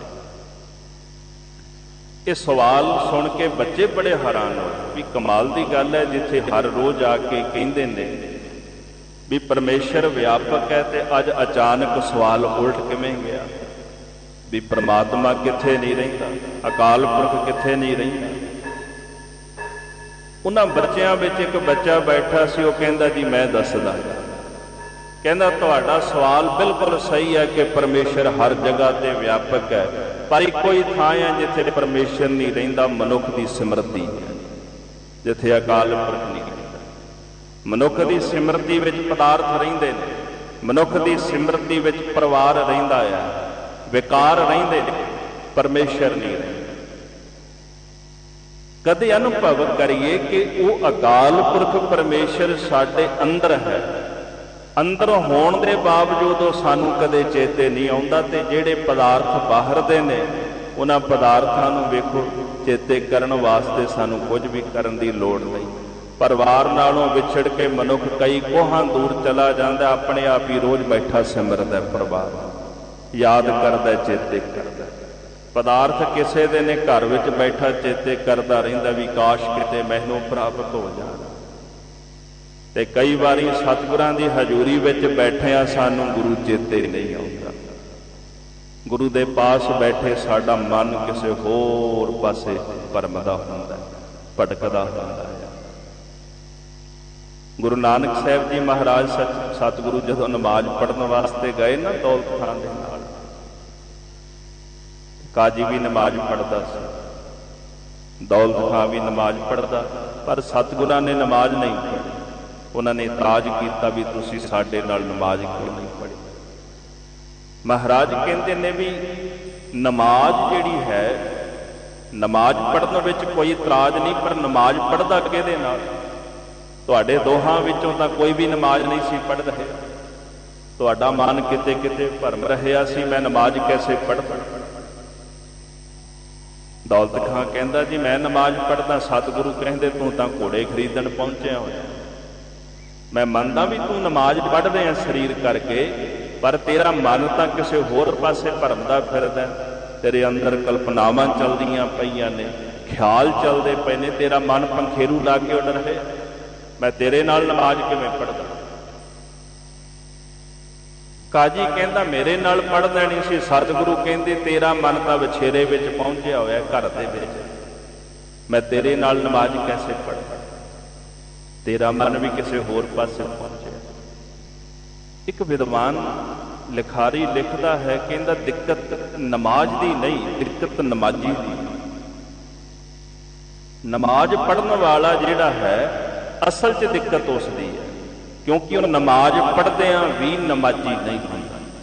ਨਮਾਜ਼ ਪੜ੍ਹਨ ਵੇਲੇ ਉਹਦਾ ਮਨ ਨਹੀਂ ਟਿਕਦਾ। ਇੱਥੇ ਦਿੱਕਤ ਨਿਤਨੇਮ ਦੀ ਨਹੀਂ, ਕਥਾ ਦੀ ਨਹੀਂ, ਕੀਰਤਨ ਦੀ ਨਹੀਂ, ਦਿੱਕਤ ਨਿਤਨੇਮੀ ਦੀ ਹੈ। ਸਾਡੇ ਜਿਹੇ ਜੋ ਨਿਤਨੇਮ ਕਰਦੇ ਨੇ, ਨਿਤਨੇਮ ਕਰਨ ਵੇਲੇ ਸਾਡਾ ਮਨ ਕਈ ਪ੍ਰਕਾਰ ਦੀਆਂ ਕਲਪਨਾਵਾਂ ਉਹਨਾਂ ਨੂੰ ਜਨਮ ਦਿੰਦਾ, ਅਸੀਂ ਉਹਦੇ ਵਿੱਚ ਜੀਵਦੇ ਹੁੰਦੇ ਹਾਂ। ਇਹਨੂੰ ਸ਼ਾਸਤਰਾਂ ਨੇ ਇਸ ਤਰ੍ਹਾਂ ਲਿਖਿਆ, ਕਹਿੰਦੇ ਜਾਗਰਤ ਸੁਪਨ। ਆ ਜਾਗਰਤ ਅਵਸਥਾ ਨਾ, ਆਪਾਂ ਜਾਗ ਰਹੇ ਹਾਂ, ਇਹਨੂੰ ਜਾਗਰਤ ਅਵਸਥਾ ਕਹਿੰਦੇ। ਪਰ ਕਹਿੰਦੇ ਸੁਪਨ, ਜਾਗਰਤ ਦੇ ਨਾਲ ਸੁਪਨ ਅਵਸਥਾ ਵੀ। ਸੁਪਨ ਅਵਸਥਾ ਕਿਉਂ ਹੈ? मैं जागता होया भी जो पिछे सी ਉਹਦੇ ਵਿੱਚ ਪਰਮ ਰਹੇ। ਇਹ ਜਾਗਰਤ ਸੁਪਨਾ ਅਵਸਥਾ ਹੈ। ਫਿਰ ਕਹਿੰਦੇ ਨੇ ਜਾਗਰਤ ਸ਼ਖੋਪਤ, ਜਾਗਦਿਆਂ ਸ਼ਖੋਪਤ ਸੁੱਤੇ ਹੋ ਬਣਾ। ਇਹਦਾ ਭਾਵ ਹੈ ਕਿ ਜਾਗਦਿਆਂ ਜਿਹੜੇ ਪਦਾਰਥ ਮੇਰੇ ਕੋਲ ਨਹੀਂ ਆਏ ਉਹਦੀਆਂ ਚਿੰਤਾਵਾਂ ਵਿੱਚ ਡੁੱਬੇ ਰਹਿਣਾ, ਇਹ ਜਾਗਰਤ ਸ਼ਖੋਪਤ ਅਵਸਥਾ ਹੈ। ਜਾਗਦਿਆਂ ਹੋਇਆਂ ਵੀ ਜਿਹੜੇ ਪਦਾਰਥ ਨਹੀਂ ਆਏ, ਜਿਵੇਂ ਸਾਨੂੰ ਆਪਣੇ ਫਿਊਚਰ ਦੀ ਚਿੰਤਾ ਹੁੰਦੀ ਹੈ ਨਾ, ਪਤਾ ਨਹੀਂ ਅੱਗੇ ਸਾਡੇ ਨਾਲ ਕੀ ਹੋਵੇਗਾ, ਪਦਾਰਥ ਆਵਣਗੇ ਕਿ ਨਹੀਂ ਆਵਣਗੇ, ਸਾਨੂੰ ਭਵਿੱਖ ਦੀ ਹਮੇਸ਼ਾ ਚਿੰਤਾ ਹੁੰਦੀ ਹੈ। ਇਹਨੂੰ ਜਾਗਰਤ ਸ਼ਖੋਪਤ ਕਹਿੰਦੇ ਨੇ। ਜਾਗਦਿਆਂ ਹੋਇਆਂ ਵੀ ਵਰਤਮਾਨ ਵਿੱਚ ਨਹੀਂ, ਬਲਕਿ ਵਰਤਮਾਨ ਵਿੱਚ ਰਹਿੰਦਿਆਂ ਹੋਇਆਂ ਭਵਿੱਖ ਕਾਲ ਵਿੱਚ ਜੀਵਨ। ਇੱਕ ਹੁੰਦੀ ਜੀ ਜਾਗਰਤ ਅਵਸਥਾ, ਵਰਤਮਾਨ ਵਿੱਚ ਜੀਵਨ, ਜੋ ਸਮਾਂ ਸਾਡਾ ਚੱਲ ਰਿਹਾ ਹੈ ਇਹਦੇ ਵਿੱਚ ਜੀਵਨ। ਇਸ ਸਮੇਂ ਦੇ ਵਿੱਚ ਅਸੀਂ ਬਾਣੀ ਪੜ੍ਹ ਰਹੇ ਹਾਂ, ਬਾਣੀ ਵਿੱਚ ਸੁਰਤ ਹੋਣੀ, ਕਥਾ ਵਿੱਚ ਸੁਰਤ ਹੋਣੀ, ਨਿਤਨੇਮ ਦੇ ਵਿੱਚ ਸੁਰਤ ਹੋਣੀ, ਇਹਨੂੰ ਜਾਗਰਤ ਅਵਸਥਾ ਕਹਿੰਦੇ ਨੇ। ਜਾਗਦਿਆਂ ਹੋਇਆਂ ਨਿਤਨੇਮ ਦੇ ਵਿੱਚ ਬਾਣੀ ਵਿੱਚ ਸੁਰਤ ਹੋਣੀ, ਇਹ ਜਾਗਰਤ ਅਵਸਥਾ। ਗੁਰੂ ਨਾਨਕ ਸਾਹਿਬ ਜੀ ਮਹਾਰਾਜ ਸਤਿਗੁਰੂ ਜੀ ਕਹਿੰਦੇ ਨਾ, ਹਮ ਆਦਮੀ ਹਾਂ ਇੱਕ ਦਮੀ ਮੋਹਲਤ ਮੋਹਤ ਨਾ ਜਾਣਾ। ਚੱਲਦੇ ਹੋਏ ਸਵਾਲ ਕਰਦੇ ਨੇ ਮਰਦਾਨਿਆ, ਮੌਤ ਨੂੰ ਕਿੰਨੀ ਕੁ ਦੂਰ ਸਮਝਿਆ? ਆਖਦੇ ਮਹਾਰਾਜ ਪਤਾ ਨਹੀਂ ਵੀ ਕੱਲ ਦਾ ਸੂਰਜ ਵੇਖਣਾ ਕਿ ਨਹੀਂ ਵੇਖਣਾ। ਮਹਾਰਾਜ ਜੀ ਕਹਿੰਦੇ ਤਾਂ ਬੜੀ ਦੂਰ ਦੀ ਗੱਲ ਹੈ। ਭਾਈ ਬਾਲਾ ਸਾਹਿਬ ਜੀ ਨੂੰ ਪੁੱਛਦੇ ਨੇ, ਤੁਸੀਂ ਕਿੰਨੀ ਕੁ ਦੂਰ ਸਮਝਦੇ ਹੋ? ਭਾਈ ਬਾਲਾ ਜੀ ਕਹਿੰਦੇ ਮਹਾਰਾਜ ਵੀ ਸਵੇਰ ਦਾ ਸੂਰਜ ਚੜ੍ਹਿਆ, ਪਤਾ ਨਹੀਂ ਡੁੱਬਦਾ ਵੇਖਣਾ ਕਿ ਨਹੀਂ ਵੇਖਣਾ। ਮਹਾਰਾਜ ਕਹਿੰਦੇ ਬੜੀ ਦੂਰ ਦੀ ਗੱਲ ਹੈ। ਕਹਿੰਦੇ ਪਾਤਸ਼ਾਹ ਤੁਸੀਂ ਦੱਸਦੇ ਹੋ। ਤੇ ਤੁਰਦੇ ਤੁਰਦੇ ਮਹਾਰਾਜ ਕਹਿੰਦੇ, ਹਮ ਆਦਮੀ ਹਾਂ ਇੱਕ ਦਮੀ ਮੋਹਲਤ ਮੋਹਤ ਨਾ ਜਾਣਾ। ਬਸ ਆਹੀ ਮੇਰਾ ਵਰਤਮਾਨ ਇੱਕ ਦਮ ਵਾਲਾ, ਇੱਕ ਸਾਹ ਵਾਲਾ, ਮੇਰਾ ਜਿਹੜਾ ਸਾਹ ਚੱਲ ਰਿਹਾ ਨਾ, ਮੈਂ ਇਹਦੇ ਵਿੱਚ ਜੀਵਦਾ, ਬਸ ਇਹੀ ਮੇਰਾ ਜੀਵਨ ਹੈ। ਜੋ ਸਾਹ ਲੈਣਾ ਹੈ ਉਹਦੇ ਤੇ ਮੈਨੂੰ ਭਰੋਸਾ ਨਹੀਂ, ਜੋ ਬਤੀਤ ਹੋ ਚੁੱਕਾ ਹੈ ਉਹਦੀ ਮੈਨੂੰ ਚਿੰਤਾ ਨਹੀਂ। ਮੈਨੂੰ ਫਿਕਰ ਹੈ ਇਸ ਦਮ ਦਾ, ਜਿਹੜਾ ਦਮ ਮੇਰਾ ਚੱਲ ਰਿਹਾ ਹੈ ਕਿਤੇ ਇਹ ਵਿਅਰਥ ਨਾ ਜਾਵੇ। ਮਹਾਰਾਜ ਜੀ ਇਸੇ ਕਰਕੇ ਕਹਿੰਦੇ, ਦਮ ਦਮ ਸਦਾ ਸੰਭਾਲਦਾ, ਦਮ ਨਾ ਬਿਰਥਾ ਜਾਏ। ਗੁਰਮੁਖ ਹਰੇਕ ਦਮ ਦਮ ਸਾਹ ਦੇ ਵਿੱਚ ਪਰਮੇਸ਼ਰ ਦੇ ਨਾਮ ਦੀ ਸੰਭਾਲਣਾ ਕਰਦੇ, ਕਿਤੇ ਇਹ ਦਮ ਵਿਅਰਥ ਨਾ ਚਲਾ ਜਾਏ। ਆਉਣ ਵਾਲੇ ਦਾ ਭਰੋਸਾ ਨਹੀਂ, ਜੋ ਲੰਘ ਗਿਆ ਉਹਦੀ ਚਿੰਤਾ ਨਹੀਂ, ਚਾਹੇ ਕਿਸੇ ਰੂਪ ਦੇ ਵਿੱਚ ਚਲਾ ਗਿਆ, ਪਰ ਜੋ ਚੱਲ ਰਿਹਾ ਗੁਰਮੁਖ ਜਨ ਇਹਦੇ ਵਿੱਚ ਜੀਵਦੇ ਨੇ। ਇਸ ਵਾਸਤੇ ਜਿਹੜਾ ਵਰਤਮਾਨ ਵਿੱਚ ਜੀਵਦਾ ਹੈ, ਗੁਰੂ ਦੇ ਸ਼ਬਦ ਵਿੱਚ ਜੀਵਦਾ ਹੈ, ਉਹ ਆਪਣੇ ਮਨ ਦੀਆਂ ਭਟਕਦੀਆਂ ਹੋਈਆਂ ਜਿਹੜੀਆਂ ਬਿਰਤੀਆਂ ਨੇ, ਉਹਨਾਂ ਖਿੰਡੀਆਂ ਬਿਰਤੀਆਂ ਨੂੰ ਰੋਕ ਕੇ ਆਪਣੀ ਸੁਰਤ ਸ਼ਬਦ ਵਿੱਚ ਜੋੜ ਲੈਂਦਾ। ਕਬੀਰ ਸਾਹਿਬ ਜੀ ਨੇ ਬੜਾ ਪਿਆਰਾ ਬਚਨ ਉਚਾਰਨ ਇੱਥੇ ਕੀਤਾ। ਭਗਤ ਜੀ ਕਹਿੰਦੇ ਹਨ ਕਿ ਜਿਹੜੀਆਂ ਮਨ ਦੀਆਂ ਬਿਰਤੀਆਂ ਸਾਡੀਆਂ ਖਿੰਡੀਆਂ ਹੋਈਆਂ ਨੇ, ਮਨ ਦੇ ਅੰਦਰ ਜੋ ਕਲਪਨਾਵਾਂ ਚੱਲ ਰਹੀਆਂ ਨੇ, ਉਹਨਾਂ ਨੂੰ ਰੋਕਣਾ, ਇਹੀ ਅਸਲ ਵਿੱਚ ਸਾਡਾ ਪੰਥ ਹੈ। ਮੇਰੇ ਰਾਜਨ ਮੈਂ ਬੈਰਾਗੀ ਜੋਗੀ। ਇੱਥੇ ਅਕਾਲ ਪੁਰਖ ਜੀ ਦੇ ਚਰਨਾਂ ਵਿੱਚ ਬੇਨਤੀ ਕਰਦੇ। ਰਾਜਨ ਦਾ ਪਹਿਲਾ ਅਰਥ ਵਿਦਵਾਨ ਕਰਦੇ ਨੇ ਪ੍ਰਕਾਸ਼ ਰੂਪ, ਜੋ ਪ੍ਰਕਾਸ਼ ਰੂਪ ਪਰਮੇਸ਼ਰ ਹੈ। ਹੇ ਮੇਰੇ ਪਰਮੇਸ਼ਰ ਅਕਾਲ ਪੁਰਖ ਜੀਓ, ਮੈਂ ਬੈਰਾਗੀ ਜੋਗੀ ਹਾਂ। ਮੈਂ ਆਪਣੇ ਅੰਦਰ ਦਾ ਸੰਸਾਰ ਦਾ ਜਿਹੜਾ ਰਾਗ ਹੈ, ਸੰਸਾਰ ਦਾ ਮੋਹ ਤਿਆਗ ਦਿੱਤਾ, ਤੇ ਮੋਹ ਤਿਆਗ ਕੇ ਮੈਂ ਜੋਗੀ ਬਣ ਗਿਆ। ਆਪ ਜੀ ਦੇ ਚਰਨਾਂ ਦੇ ਨਾਲ ਜੁੜ ਗਿਆ। ਜੁੜੇ ਹੋਏ ਨੂੰ ਜੋਗੀ ਕਹਿੰਦੇ। ਆ ਸਰੀਰ ਦਾ ਜੋੜ ਹੈ ਨਾ, ਸਰੀਰ ਦਾ ਜੋੜ ਜੁੜਿਆ ਹੋਇਆ, ਇਹਨੂੰ ਜੋਗ ਕਹਿੰਦੇ। ਬ੍ਰਹਮੰਡ ਪਰਮੇਸ਼ਰ ਨੇ ਜੋੜਿਆ, ਜੁੜਨ ਦਾ ਨਾਮ ਹੀ ਜੋਗ ਹੈ। ਤੇ ਜਿਹੜਾ ਅਕਾਲ ਪੁਰਖ ਦੇ ਨਾਲ ਜੁੜ ਜਾਏ, ਅਸਲ ਵਿੱਚ ਉਸੇ ਨੂੰ ਹੀ ਜੋਗੀ ਕਹਿੰਦੇ ਨੇ, ਉਹੀ ਜੋਗੀ। ਭਾਈ ਸਾਹਿਬ ਭਾਈ ਗੁਰਦਾਸ ਸਾਹਿਬ ਜੀ ਨੇ ਬੜਾ ਪਿਆਰਾ ਬਚਨ ਉਚਾਰਨ ਕੀਤਾ। ਗੁਰਸਿੱਖ ਜੋਗੀ ਜਾਗਦੇ ਮਾਇਆ ਅੰਦਰ ਕਰਨ ਉਦਾਸ। ਕਹਿੰਦੇ ਅਸਲੀ ਜੋਗੀ ਤਾਂ ਗੁਰਸਿੱਖ ਹੈ, ਜਿਹੜਾ ਮਾਇਆ ਵਿੱਚ ਰਹਿੰਦਿਆਂ ਹੋਇਆਂ ਵੀ ਮਾਇਆ ਤੋਂ ਉਦਾਸ ਹੋ ਕੇ ਪਰਮੇਸ਼ਰ ਦੇ ਨਾਲ ਜੁੜਿਆ ਰਹਿੰਦਾ, ਅਕਾਲ ਪੁਰਖ ਨਾਲ ਜੁੜਿਆ ਰਹਿੰਦਾ। ਹੇ ਮੇਰੇ ਰਾਜਨ, ਹੇ ਅਕਾਲ ਪੁਰਖ ਜੀਓ, ਮੈਂ ਬੈਰਾਗੀ ਜੋਗੀ ਹਾਂ। ਸੰਸਾਰ ਦਾ ਮੋਹ ਰਾਗ ਤਿਆਗ ਕੇ ਆਪ ਜੀ ਦੇ ਚਰਨਾਂ ਨਾਲ ਮੈਂ ਆਪਣੀ ਸੁਰਤ ਜੋੜੀ ਹੈ। ਮਰਤ ਨਾ ਸੋਗ ਵਿਯੋਗੀ। ਕਹਿੰਦੇ ਹੁਣ ਮੈਂ ਮਰਦਾ ਨਹੀਂ, ਹੁਣ ਨਹੀਂ ਮਰਦਾ। ਬੜੀ ਵਾਰੀ ਮਰਿਆ, ਬੜੀ ਵਾਰੀ ਜੰਮਿਆ। ਗੁਰਬਾਣੀ ਵੀ ਕਹਿੰਦੀ ਹੈ ਕਈ ਵਾਰੀ ਜੰਮੇ ਆ, ਕਈ ਵਾਰੀ ਮਰੇ। ਪਰ ਇਸ ਵਾਰੀ ਇਹ ਜੋ ਜੀਵਨ ਪ੍ਰਾਪਤ ਹੋਇਆ ਨਾ, ਜਿਵੇਂ ਭਗਤ ਰਵਿਦਾਸ ਜੀ ਕਹਿੰਦੇ ਇਹੋ ਜਨਮ ਤੁਮਾਰੇ ਲੇਖੇ, ਇਹ ਜਨਮ ਅਸੀਂ ਤੁਹਾਡੇ ਲੇਖੇ ਲਾ ਦਿੱਤਾ, ਹੁਣ ਨਹੀਂ ਅਸੀਂ ਮਰਨਾ। ਭਗਤ ਜੀ ਕਹਿੰਦੇ ਬਹੁਰ ਹਮ ਕਾਹੇ ਆਵਹਿਗੇ, ਹੁਣ ਨਹੀਂ ਅਸੀਂ ਸੰਸਾਰ ਤਾਂ ਆਉਂਦੇ। ਹੁਣ ਕੀ ਕਰਨ ਆਉਣਾ? ਕਿਉਂਕਿ ਉਸ ਅਕਾਲ ਪੁਰਖ ਦੇ ਅੰਦਰ ਸੁਰਤ ਜੋੜ ਕੇ ਉਸੇ ਦਾ ਹੀ ਰੂਪ ਹੋ ਗਏ। ਨਾਨਕ ਲੀਨ ਭਇਓ ਗੋਬਿੰਦ ਸਿਓ, ਜੋ ਪਾਨੀ ਸੰਗ ਪਾਨੀ। ਨਾ ਪਰਮੇਸ਼ਰ ਆਉਂਦਾ ਹੈ, ਨਾ ਉਹ ਜਾਮਦਾ ਹੈ, ਨਾ ਉਹ ਜਨਮਦਾ ਹੈ, ਨਾ ਉਹ ਮਰਦਾ ਹੈ। ਜਿਹੜਾ ਬ੍ਰਹਮ ਦਾ ਹੀ ਸਰੂਪ ਹੋ ਗਿਆ, ਉਹਦਾ ਜਨਮ ਤੇ ਮਰਨ ਸਦਾ ਲਈ ਮਿਟ ਜਾਂਦਾ ਹੈ। ਭਗਤ ਜੀ ਕਹਿੰਦੇ ਨਾ ਅਸੀਂ ਮਰਦੇ ਹਾਂ, ਨਾ ਸੋਗ ਵਿਯੋਗੀ। ਵਿਯੋਗੀ ਦਾ ਭਾਵ ਹੈ ਜੀ ਵਿਛੜਨਾ। ਉਸ ਪਰਮੇਸ਼ਰ ਦੇ ਨਾਲੋਂ ਵਿਛੜਨ ਦਾ ਜਿਹੜਾ ਸੋਗ ਹੈ, ਉਹ ਵੀ ਹੁਣ ਸਾਡੇ ਅੰਦਰ ਪੈਦਾ ਨਹੀਂ ਹੁੰਦਾ, ਕਿਉਂਕਿ ਉਸ ਪਰਮੇਸ਼ਰ ਵਿੱਚ ਸਦਾ ਵਾਸਤੇ ਅਭੇਦ ਹੋ ਗਏ ਹਾਂ। ਰਹਾਉ ਖੰਡ ਬ੍ਰਹਮੰਡ ਮਹਿ ਸਿੰਘੀ ਮੇਰਾ ਬਟੂਆ। ਕਬੀਰ ਜੀ ਕਹਿੰਦੇ ਨੇ ਖੰਡ ਬ੍ਰਹਮੰਡ ਦੇ ਅੰਦਰ ਜਿਹੜਾ ਅਕਾਲ ਪੁਰਖ ਦਾ ਸ਼ਬਦ ਵੱਜ ਰਿਹਾ ਨਾ, ਉਹਦਾ ਹੁਕਮ ਦਾ ਸ਼ਬਦ ਵੱਜ ਰਿਹਾ, ਅਸਲ ਵਿੱਚ ਇਹੀ ਮੇਰੀ ਸਿੰਘੀ ਹੈ। ਯੋਗੀ ਸਿੰਘੀ ਵਜਾਉਂਦੇ ਸਨ, ਉਹਦੀ ਧੁਨ ਕੰਨਾਂ ਦੇ ਨਾਲ ਸੁਣ ਕੇ ਤੇ ਚੌਂਕੜਾ ਮਾਰ ਕੇ ਬਹਿ ਜਾਣਾ। ਧੁਨ ਵਿੱਚ ਉਹਨਾਂ ਨੇ ਸੁਰਤ ਜੋੜ ਅਨੁਭਵ ਕਰਨਾ ਅਨਹਦ ਨਾਲ।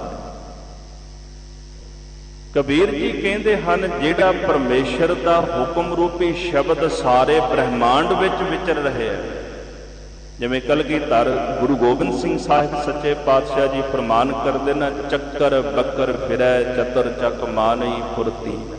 ਉਹਦੇ ਹੁਕਮ ਦਾ ਟੇਢਾ ਪਾਉਂਦਾ ਹੋਇਆ ਚੱਕਰ ਚਾਰ ਚੱਕਾਂ ਵਿੱਚ ਫਿਰ ਰਿਹਾ। ਉਹਦੇ ਹੁਕਮ ਦਾ ਚੱਕਰ ਚਾਰ ਚੱਕਾਂ ਵਿੱਚ ਫਿਰ ਰਿਹਾ ਤੇ ਹਰ ਕੋਈ ਉਹਦੇ ਹੁਕਮ ਨੂੰ ਮੰਨਦਾ।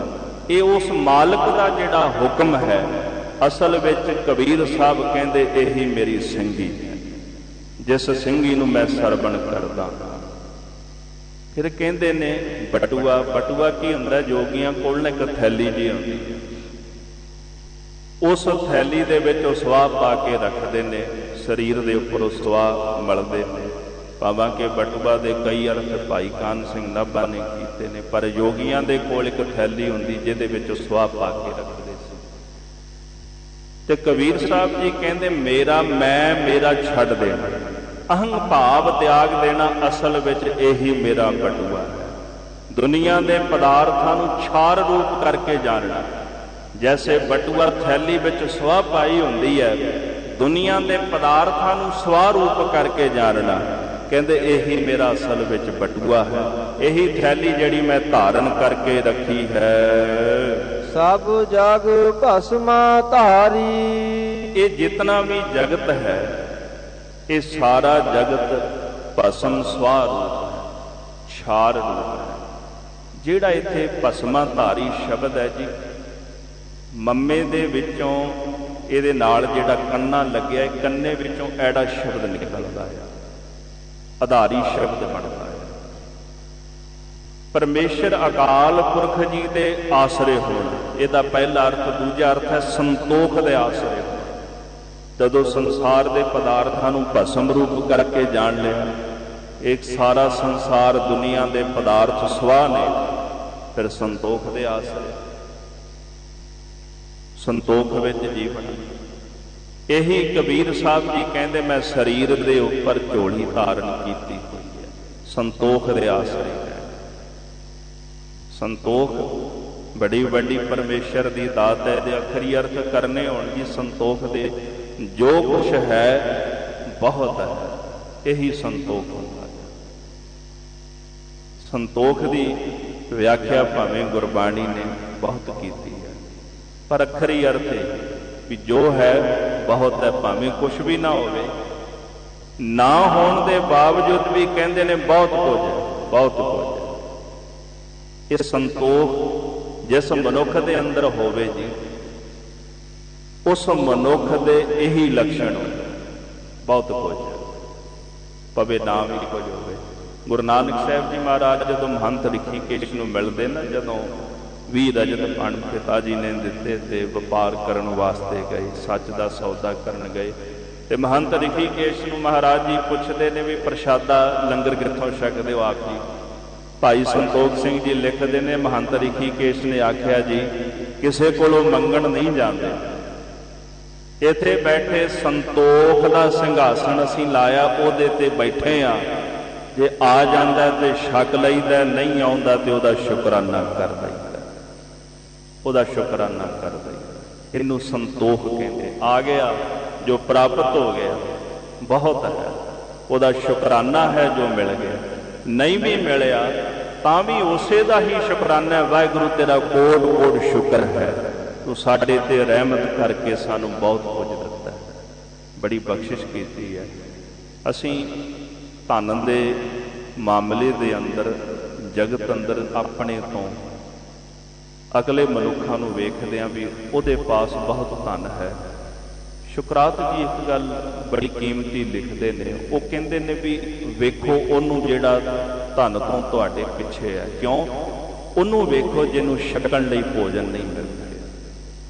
ਜਿਵੇਂ ਸ਼ੇਖ ਸ਼ਾਦੀ ਸਾਹਿਬ ਜਾਂਦੇ ਹੋਏ ਮਸਜਿਦ ਨਮਾਜ਼ ਪੜ੍ਹਨ ਵਾਸਤੇ ਮਸਜਿਦ ਨੂੰ ਜਾ ਰਹੇ ਨੇ ਨਾ, ਤੇ ਪੈਰ 'ਚ ਜੋੜਾ ਨਹੀਂ ਸੀ, ਜਾਂਦਿਆਂ ਗਿਲਾ ਕਰਦੇ ਪਏ ਸਨ, ਪਰ ਜਦੋਂ ਮਸਜਿਦ ਦੇ ਕੋਲ ਪਹੁੰਚੇ ਤੇ ਇੱਕ ਪਿੰਗਲਾ, ਉਹਦੇ ਪੈਰ ਨਹੀਂ ਸਨ, ਉਹ ਪੌੜੀਆਂ ਤੇ ਚੜ੍ਹਦਾ ਪਿਆ ਸੀ ਨਮਾਜ਼ ਪੜ੍ਹਨ ਵਾਸਤੇ, ਤੇ ਵੇਖ ਕੇ ਹੱਥ ਜੁੜ ਗਏ।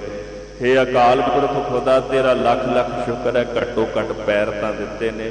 ਮੈਂ ਰੋਜ਼ ਗਿਲਾ ਕਰਦਾ ਵੀ ਤੂੰ ਮੈਨੂੰ ਜੁੱਤੀ ਨਹੀਂ ਦਿੱਤੀ, ਤੇ ਜੇ ਕਹਿੰਦੇ ਤੂੰ ਮੈਨੂੰ ਪੈਰ ਨਾ ਦਿੰਦਾ ਤੇ ਮੈਂ ਜੁੱਤੀ ਕਿੱਥੇ ਪਾਉਂਦਾ। ਸੰਤੋਖੀ ਮਨੁੱਖ ਦੀ ਬਿਰਤੀ ਐਸੀ ਹੁੰਦੀ। ਧਨ ਦੂਜੇ ਪਾਸ ਹੈ, ਅਸੀਂ ਵੇਖਦੇ ਹਾਂ ਵੀ ਮੇਰੇ ਕੋਲ ਨਹੀਂ, ਮਨ ਲੋਭੀ ਹੁੰਦਾ, ਦੁਖੀ ਵੀ ਹੁੰਦਾ, ਪਰ ਕਦੇ ਮਹਾਰਾਜ ਜੀ ਕਹਿੰਦੇ ਉਹਨਾਂ ਵੱਲ ਤੱਕੋ ਜਿਨ੍ਹਾਂ ਨੂੰ ਕਦੇ ਭੋਜਨ ਪ੍ਰਾਪਤ ਨਹੀਂ ਹੁੰਦਾ, ਜਿਨ੍ਹਾਂ ਨੂੰ ਕਦੇ ਦੁਨੀਆ ਦੇ ਪਦਾਰਥ ਪ੍ਰਾਪਤ ਨਹੀਂ। ਸਾਨੂੰ ਤਾਂ ਉਸ ਮਾਲਕ ਦਾ ਕੋਟਾਨ ਕੋਟ ਸ਼ੁਕਰ ਕਰਨਾ ਚਾਹੀਦਾ। ਦਾਸ ਕਈ ਵਾਰੀ ਮਨ ਵਿੱਚ ਸੋਚਦਾ ਹੁੰਦਾ, ਜਗਤ ਅੰਦਰ ਜਦੋਂ ਝਾਤੀ ਮਾਰੀ ਦੀ ਹੈ ਤੇ ਗੁਰੂ ਗੋਬਿੰਦ ਸਿੰਘ ਸਾਹਿਬ ਸੱਚੇ ਪਾਤਸ਼ਾਹ ਮਹਾਰਾਜ ਦਾ ਕੋਟਾਨ ਕੋਟਾਨ ਸ਼ੁਕਰਾਨਾ ਹਿਰਦੇ ਵਿੱਚੋਂ ਨਿਕਲਦਾ, ਜਿਨ੍ਹਾਂ ਨੇ ਆਖਿਆ ਸੀ ਦੇਉ ਇਨ ਗਰੀਬ ਸਿੱਖਣ ਕੋ ਪਾਤਸ਼ਾਹੀ, ਯਾਦ ਕਰੈ ਹਮਰੀ ਗੁਰਿਆਈ। ਭਾਈ ਰਤਨ ਸਿੰਘ ਭੰਗੂ ਲਿਖਦੇ ਨਾ, ਸਤਿਗੁਰੂ ਕਲਗੀਧਰ ਜੀ ਕਹਿੰਦੇ ਨਾ ਗਰੀਬ ਸਿੱਖਾਂ ਨੂੰ ਮੈਂ ਪਾਤਸ਼ਾਹੀ ਬਖਸ਼ਿਸ਼ ਕਰਕੇ ਜਾਵਾਂਗਾ, ਤੇ ਸਤਿਗੁਰੂ ਕਲਗੀਧਰ ਜੀ ਨੇ ਆਪਣੇ ਖਾਲਸੇ ਨੂੰ ਪਾਤਸ਼ਾਹੀਆਂ ਬਖਸ਼ਿਸ਼ ਕੀਤੀਆਂ ਹੋਈਆਂ, ਤੇ ਸਤਿਗੁਰਾਂ ਦਾ ਕੋਟਾਨ ਕੋਟ ਸ਼ੁਕਰਾਨਾ ਹਰ ਇੱਕ ਗੁਰਸਿੱਖ ਨੂੰ ਕਰਨਾ ਚਾਹੀਦਾ। ਉਹਨਾਂ ਨੇ ਸਾਨੂੰ ਕਿਰਤੀ ਸਿੱਖ ਬਣਾਇਆ, ਹੱਥ ਅੱਡਣਾ ਨਹੀਂ ਸਿਖਾਇਆ, ਸੰਤੋਖੀ ਰਹਿਣਾ ਸਿਖਾਇਆ ਵੀ ਸੰਤੋਖੀ ਬਣ ਕੇ ਰਹੋ। ਸਤਿਗੁਰੂ ਸੱਚੇ ਪਾਤਸ਼ਾਹ ਮਹਾਰਾਜ ਗਰੀਬ ਨਵਾਜ ਜੀ ਦਾ ਪਾਵਨ ਬਚਨ, ਸਾਰੇ ਜਗਤ ਦੇ ਪਦਾਰਥਾਂ ਨੂੰ ਭਸਮ ਰੂਪ ਕਰਕੇ ਜਾਣਨਾ। ਇਹ ਜਿਹੜੀ ਝੋਲੀ ਜਿਹੜੀ ਹੈ ਮੈਂ ਆਪਣੇ ਸਰੀਰ ਦੇ ਉੱਪਰ ਧਾਰਨ ਕੀਤੀ ਹੈ, ਤਾੜੀ ਲਾਗੀ ਤ੍ਰਿਪਲ ਪਲਟਿਆ।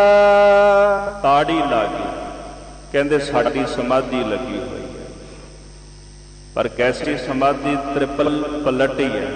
ਤ੍ਰਿਪਲ ਰਜੋ ਗੁਣ, ਤਮੋ ਗੁਣ ਤੇ ਸਤੋ ਗੁਣ, ਤਿੰਨ ਤਰ੍ਹਾਂ ਦੀ ਮਾਇਆ। ਤਿੰਨ ਤਰ੍ਹਾਂ ਦੀ ਮਾਇਆ ਵੱਲੋਂ ਕਹਿੰਦੇ ਸੁਰਤ ਨੂੰ ਪਲਟ ਕੇ ਪਰਮੇਸ਼ਰ ਦੇ ਵਿੱਚ ਜੋੜਨਾ, ਇਹ ਅਸਲ ਵਿੱਚ ਅਸੀਂ ਤਾੜੀ ਲਾਈ ਹੈ। ਛੂਟਾ ਹੋਏ ਪਸਾਰੀ, ਪਸਾਰੀ ਦੁਨੀਆ ਦੇ ਜਿੰਨੇ ਵੀ ਪਦਾਰਥ ਨੇ, ਜਿਤਨਾ ਵੀ ਇਹ ਸੰਸਾਰ ਹੈ, ਇਹਦੇ ਵਿੱਚ ਜਿਹੜੀ ਸਾਡੀ ਸੁਰਤ ਪ੍ਰਵਿਰਤ ਹੋਈ ਸੀ ਨਾ, ਹੁਣ ਛੁੱਟ ਗਈ। ਦੋ ਮਾਰਗ ਨੇ ਜੀ, ਪ੍ਰਵਿਰਤੀ ਤੇ ਨਿਵਿਰਤੀ। ਸੁਰਤ ਦਾ ਸੰਸਾਰ ਦੇ ਪਦਾਰਥਾਂ ਦੇ ਅੰਦਰ ਪ੍ਰਵਿਰਤ ਹੋਣਾ, ਇਹ ਪ੍ਰਵਿਰਤੀ ਦਾ ਮਾਰਗ। ਔਰ ਕਰੀਬਨ ਸਾਡੀ ਹਰ ਇੱਕ ਦੀ ਸੁਰਤ ਇਸ ਪ੍ਰਵਿਰਤੀ ਦੇ ਮਾਰਗ ਤੇ ਤੁਰਦੀ ਹੈ, ਪਰ ਗੁਰਮੁਖਾਂ ਨੇ ਆਪਣੀ ਸੁਰਤ ਨੂੰ ਨਿਰਵਿਰਤੀ ਦੇ ਮਾਰਗ ਤੇ ਤੋਰਿਆ। ਉਹਨਾਂ ਨੇ ਪਦਾਰਥਾਂ ਵਿੱਚੋਂ ਸੁਰਤ ਕੱਢ ਕੇ ਬ੍ਰਹਮ ਦੇ ਵਿੱਚ ਜੋੜ ਲਈ, ਉਹਨਾਂ ਬਿਰਤੀ ਬ੍ਰਹਮਾਕਾਰ ਕਰ ਲਈ। ਹਾਲਾਂਕਿ ਨਿਵਿਰਤੀ ਦਾ ਮਾਰਗ ਬੜਾ ਔਖਾ ਹੈ, ਜਿਸ ਚੀਜ਼ ਨੂੰ ਅਸੀਂ ਜਨਮਾਂ ਜਨਮਾਂਤਰਾਂ ਤੋਂ ਪਕੜ ਕੇ ਬੈਠਿਆਂ ਨੂੰ ਛੱਡਣਾ ਬੜਾ ਔਖਾ, ਬਹੁਤ ਜ਼ਿਆਦਾ ਕਠਿਨ। ਤਾਂ ਹੀ ਕਬੀਰ ਜੀ ਨੇ ਉਦਾਹਰਣ ਦਿੱਤੀ ਨਾ, ਕਬੀਰ ਜੀ ਕਹਿੰਦੇ ਨੇ ਵੀ ਚਣਿਆਂ ਦੇ ਲਾਲਚ ਦੇ ਵਿੱਚ ਜਿਹੜਾ ਬਾਂਦਰ ਸੀ ਨਾ ਉਹ ਸ਼ਿਕਾਰੀ ਦੇ ਕਾਬੂ ਆ। ਉਹ ਲਾਲਚ ਸੀ ਨਾ ਉਹਦੇ ਅੰਦਰ, ਉਹਨੇ ਛੋਟੇ ਜਿਹੇ ਕੁੱਜੇ ਦੇ ਵਿੱਚ ਚਣੇ ਪਾ ਦਿੱਤੇ ਤੇ ਬਾਂਦਰ ਨੇ ਹੱਥ ਪਾਇਆ ਕੁੱਜੇ ਅੰਦਰ। ਜਦੋਂ ਚਣਿਆਂ ਦੀ ਮੁੱਠ ਭਰੀ ਤੇ ਮੁੱਠ ਦਾ ਆਕਾਰ ਵੱਧ ਗਿਆ, ਹੁਣ ਜਦੋਂ ਹੱਥ ਬਾਹਰ ਖਿੱਚਣ ਲੱਗਾ ਤੇ ਉਹਦੇ ਵਿੱਚੋਂ ਹੱਥ ਬਾਹਰ ਨਾ ਆਵੇ ਕੁੱਜੇ ਦੇ ਵਿੱਚੋਂ। ਹੁਣ ਨਾ ਲਾਲਚ ਦਾ ਮਾਰਾ ਉਹ ਚਣੇ ਛੱਡਦਾ, ਹੁਣ ਦੁਖੀ ਦੋਨੇ ਚੀਜ਼ਾਂ ਤੋਂ। ਉਹ ਕੁੱਜੇ ਤੋਂ ਵੀ ਦੁਖੀ ਹੈ ਵੀ ਕੁੱਜੇ ਤੋਂ ਖਹਿੜਾ ਛੁੱਟ ਜਾਏ। ਹੁਣ ਜੇ ਚਣੇ ਛੱਡਦਾ ਹੈ ਤੇ ਤਾਂ ਹੀ ਕੁੱਜੇ ਵਿੱਚੋਂ ਹੱਥ ਬਾਹਰ ਆਉਂਦਾ, ਪਰ ਚਣੇ ਛੱਡਣ ਨੂੰ ਜੀ ਨਹੀਂ ਕਰਦਾ। ਲਾਲਚ ਹੈ ਨਾ ਜੀ, ਉਹ ਲਾਲਚ ਕਰਕੇ ਉਹਨੂੰ ਤਿਆਗ ਨਹੀਂ ਸਕਦਾ। ਕਬੀਰ ਜੀ ਕਹਿੰਦੇ ਮਨੁੱਖ ਦੀ ਦਸ਼ਾ ਕੁਝ ਐਸੀ ਬਣ ਚੁੱਕੀ ਹੈ, ਜਿਨ੍ਹਾਂ ਪਦਾਰਥਾਂ ਨੂੰ ਜਨਮਾਂ ਜਨਮਾਂਤਰਾਂ ਤੋਂ ਪਕੜ ਕੇ ਰੱਖਿਆ ਉਹਨੂੰ ਛੱਡਣ ਦਾ ਜੀ ਨਹੀਂ ਕਰਦਾ। ਲਾਲਚ ਵਸ ਹੋ ਕੇ ਉਹਦੇ ਵਿੱਚ ਹੀ ਮਨੁੱਖ ਜੀਵਦਾ ਰਹਿੰਦਾ। ਪਰ ਗੁਰਮੁਖ ਜਨ ਜਿਹੜੇ ਨੇ ਉਹਨਾਂ ਨੇ ਆਪਣੇ ਅੰਦਰ ਦੇ ਵਿਕਾਰ, ਅੰਦਰ ਦੇ ਪਦਾਰਥਾਂ ਦੀ ਨਿਵਰਤੀ ਕਰ ਦਿੱਤੀ। ਸੰਸਾਰ ਦੇ ਵਿੱਚ ਪਸਾਰੀ ਦਾ ਆਖਰੀ ਅਰਥ ਹੈ ਸੰਸਾਰ ਦਾ ਜਿਤਨਾ ਵੀ ਪਸਾਰ ਹੈ।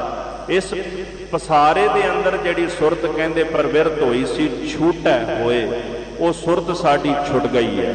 ਸੰਸਾਰ ਦੇ ਪਦਾਰਥਾਂ ਵਿੱਚੋਂ ਨਿਵਰਤ ਹੋ ਕੇ ਬ੍ਰਹਮ ਦੇ ਵਿੱਚ ਪ੍ਰਵਿਰਤ ਹੋ ਗਈ ਹੈ।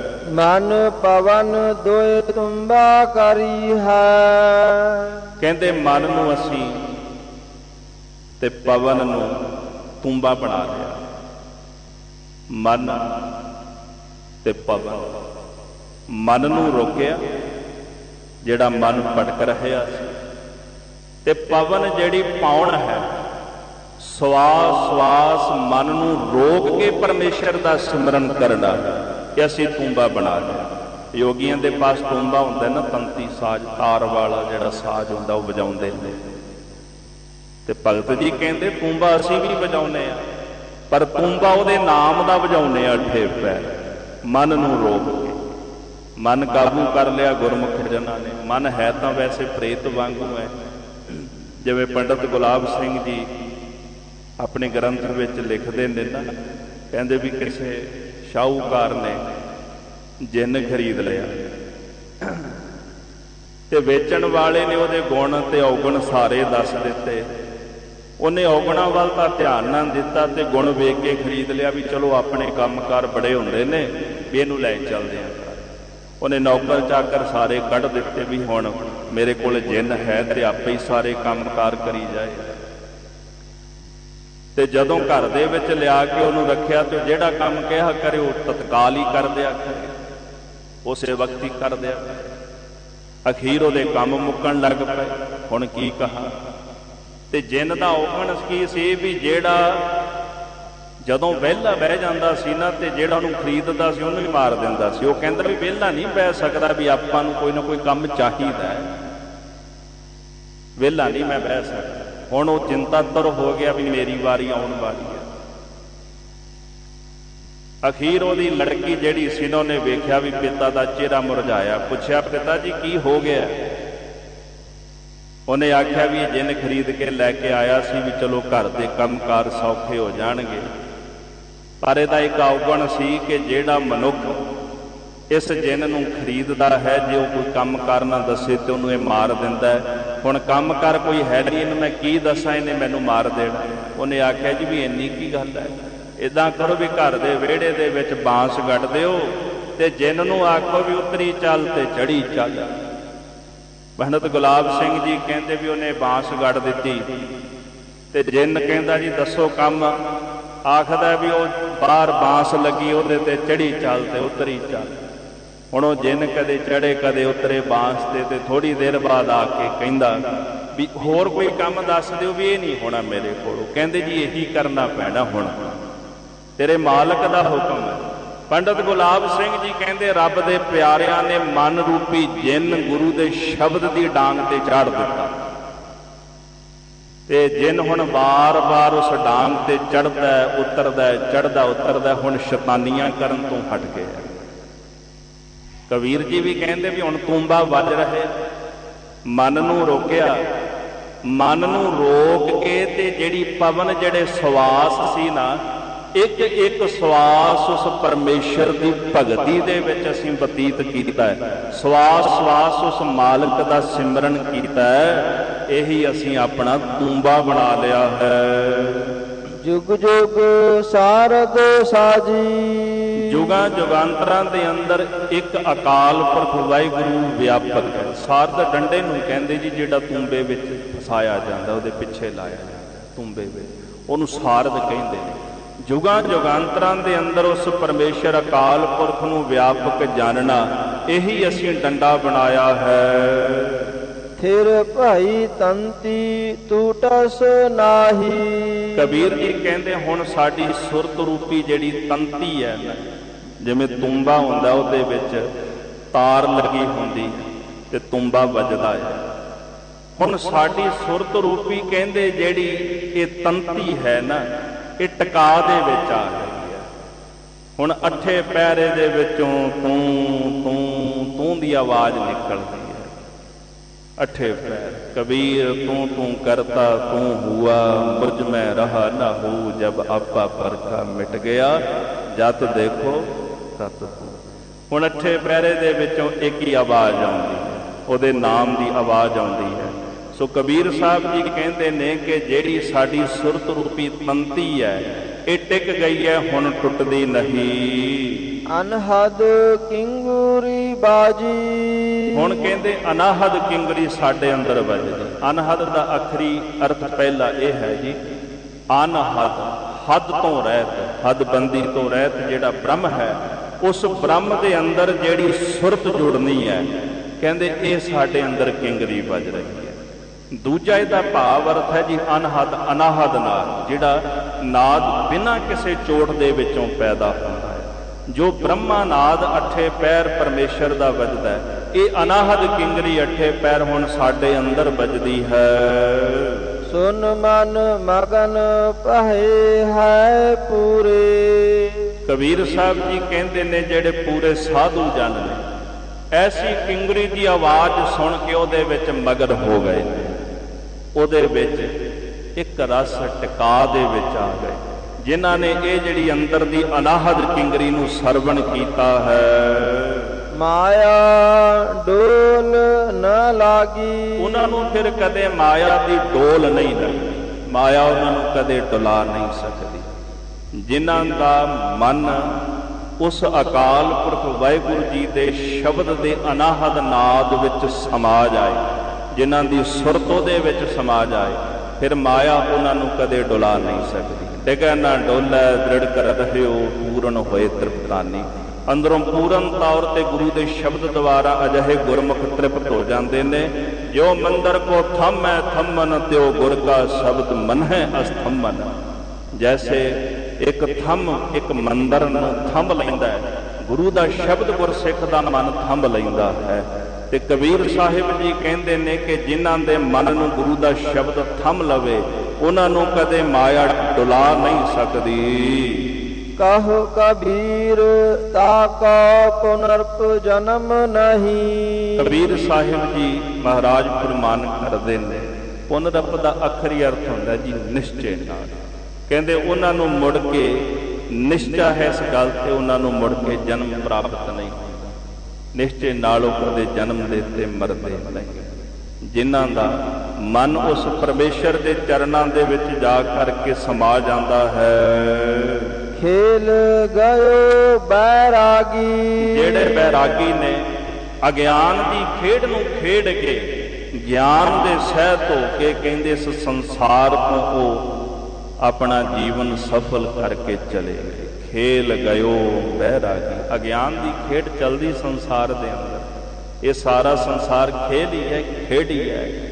ਤੇ ਜਿਹੜੇ ਬੈਰਾਗੀ ਨੇ, ਜਿਨ੍ਹਾਂ ਨੇ ਅੰਦਰ ਦਾ ਰਾਗ ਤਿਆਗ ਦਿੱਤਾ, ਉਹ ਅਗਿਆਨ ਦੀ ਖੇਡ ਖੇਡਦਿਆਂ ਹੋਇਆਂ ਉਹਦੇ ਤੇ ਜਿੱਤ ਦੀ ਪ੍ਰਾਪਤੀ ਕਰਕੇ ਸੰਸਾਰ ਤੋਂ ਚਲੇ ਜਾਂਦੇ ਨੇ। ਉਹਨਾਂ ਦਾ ਜਨਮ ਸਫਲਾ ਹੋ ਜਾਂਦਾ ਹੈ ਤੇ ਫਿਰ ਮੁੜ ਕੇ ਉਹਨਾਂ ਨੂੰ ਸੰਸਾਰ ਦੇ ਵਿੱਚ ਕਬੀਰ ਜੀ ਕਹਿੰਦੇ ਬਾਰ-ਬਾਰ ਜੰਮਣਾ ਤੇ ਨਹੀਂ ਮਰਨਾ ਪੈਂਦਾ। ਜਨਮ ਤੇ ਮਰਨ ਤੋਂ ਗੁਰਮੁਖ ਜਨ ਰਹਿਤ ਹੋ ਜਾਂਦੇ, ਉਹਨਾਂ ਦਾ ਜੀਵਨ ਸਫਲ ਹੋ ਜਾਂਦਾ ਹੈ। ਸਤਿਗੁਰੂ ਸੱਚੇ ਪਾਤਸ਼ਾਹ ਮਹਾਰਾਜ ਜੀ ਰਹਿਮਤਾਂ ਵਰਤਾਉਣ ਗਰੀਬ ਨਵਾਜ ਸੱਚੇ ਪਾਤਸ਼ਾਹ ਜੀ ਦਾ ਪਾਵਨ ਪਵਿੱਤਰ ਉਪਦੇਸ਼ ਸਾਡੇ ਹਿਰਦਿਆਂ ਵਿੱਚ ਆਵਰਸੇ। ਇਹ ਲੋਕ ਸੁਖੀਏ ਪਰਲੋਕ ਸੁਹੇਲੇ, ਨਾਨਕ ਹਰਿ ਪ੍ਰਭ ਆਪੈ ਵੇਲੇ। ਸਤਿਗੁਰੂ ਸਾਹਿਬ ਜੀ ਦੀ ਪਾਵਨ ਪਵਿੱਤਰ ਗੁਰਬਾਣੀ ਅਗਾਧ ਬੋਧ ਹੈ। ਵਿਚਾਰਾਂ ਕਰਦਿਆਂ ਹੋਈਆਂ ਬੇਅੰਤ ਪ੍ਰਕਾਰ ਦੀਆਂ ਭੁੱਲਾਂ ਦੀ ਖਿਮਾ ਬਖਸ਼ਣੀ ਜੀ। ਸਤਿਗੁਰੂ ਧੰਨ ਸ਼੍ਰੀ ਗੁਰੂ ਗ੍ਰੰਥ ਸਾਹਿਬ ਸੱਚੇ ਪਾਤਸ਼ਾਹ ਜੀ ਮਹਾਰਾਜ ਜੀ ਦਾ, ਧੰਨ ਸ਼੍ਰੀ ਗੁਰੂ ਗੋਬਿੰਦ ਸਿੰਘ ਸਾਹਿਬ ਸੱਚੇ ਪਾਤਸ਼ਾਹ ਗਰੀਬ ਨਵਾਜ ਜੀ ਦਾ ਕੋਟਾਨ ਕੋਟ ਸ਼ੁਕਰਾਨਾ ਹੈ, ਜਿਨ੍ਹਾਂ ਨੇ ਰਹਿਮਤ ਕਰਕੇ ਆਪਣੇ ਚਰਨਾਂ ਵਿੱਚ ਬਿਠਾ ਕੇ ਆਪਣੀ ਪਵਿੱਤਰ ਬਾਣੀ ਦੁਆਰਾ ਸੇਵਾ ਕਰਨ ਦਾ ਸੁਭਾਗ ਸਤਿਗੁਰਾਂ ਨੇ ਬਖਸ਼ਿਸ਼ ਕੀਤਾ। ਆਪ ਜੀ ਸਰਬਾ ਸੰਤਾਂ ਦਾ ਹਾਰਦਿਕ ਧੰਨਵਾਦ ਹੈ। ਸਾਰੇ ਗੁਰਮੁਖ ਪਿਆਰਿਆਂ ਦਾ ਧੰਨਵਾਦ ਜਿਨ੍ਹਾਂ ਨੇ ਸੇਵਾ ਬਖਸ਼ਿਸ਼ ਕੀਤੀ ਹੈ। ਆਓ ਹੀਲੀਆਂ ਪੰਕਤੀਆਂ ਸਰਵਣ ਕਰਕੇ ਸਮਾਪਤੀ ਕਰੀਏ ਜੀ।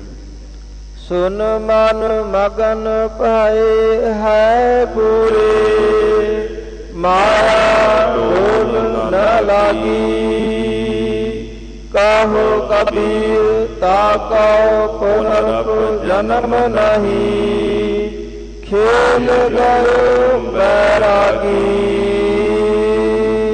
ਵਾਹਿਗੁਰੂ ਜੀ ਕਾ ਖਾਲਸਾ, ਵਾਹਿਗੁਰੂ ਜੀ ਕੀ ਫਤਿਹ। ਹੇ ਅਚੁੱਤ ਹੈ ਪਾਰ ਬ੍ਰਹਮ ਅਭਯ, ਹੇ ਪੂਰਨ ਹੈ ਸਰਬ ਮੈਂ ਦੁਖ ਭੰਜਨ ਗੁਣ। ਹੇ ਸੰਗੀ ਹੈ ਨਿਰੰਕਾਰ, ਹੇ ਗੋਬਿੰਦ ਹੈ ਗੁਣ ਨਿਧਾਨ ਜਾ ਕੈ ਸਦਾ। ਹੇ ਅਪਰੰਪਰ ਹਰ ਹਰੇ ਹੈ ਵੀ ਹੋਵਨ, ਹੇ ਸੰਤ ਕੇ ਸਦਾ ਸੰਗ ਨਿਧਾਰਾਇਆ। ਹੇ ਠਾਕੁਰ ਹਉ ਦਾਸੋ ਮੈਂ ਨਿਰਗੁਣ ਗੁਣ ਨਹੀਂ ਕੋਈ। ਨਾਨਕ ਦੀਜੈ ਨਾਮ ਦਾਨ ਰਾਖੋ ਹੀਐ, ਆਏ ਤਬ ਸਰਣਾਗਤੀ ਕਿਰਪਾ ਨਿਤ ਦਇਆ।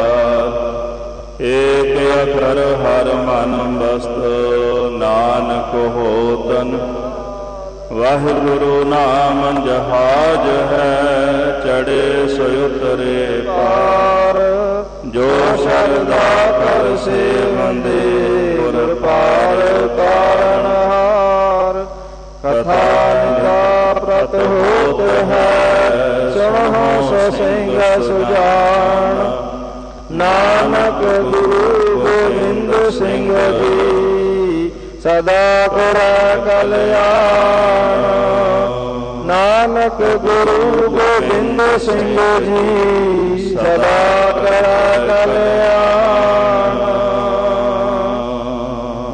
ਵਾਹਿਗੁਰੂ ਜੀ ਕਾ ਖਾਲਸਾ, ਵਾਹਿਗੁਰੂ ਜੀ ਕੀ ਫਤਿਹ। ਗੱਜ ਕੇ ਜੈਕਾਰਾ ਜਾਵੇ ਸੋ ਨਿਹਾਲ ਜਾਵੇ। ਸਤਿ ਸ੍ਰੀ ਅਕਾਲ। ਗੁਰਬਾਰ ਅਕਾਲ ਦੇਵ ਤੇਗ ਫਤਿਹ। ਗੁਰੂ ਪੰਥ ਖਾਲਸੇ ਦੀ ਚੜ੍ਹਦੀ ਕਲਾ ਰੱਖੋ ਜੀ ਮਹਾਰਾਜ।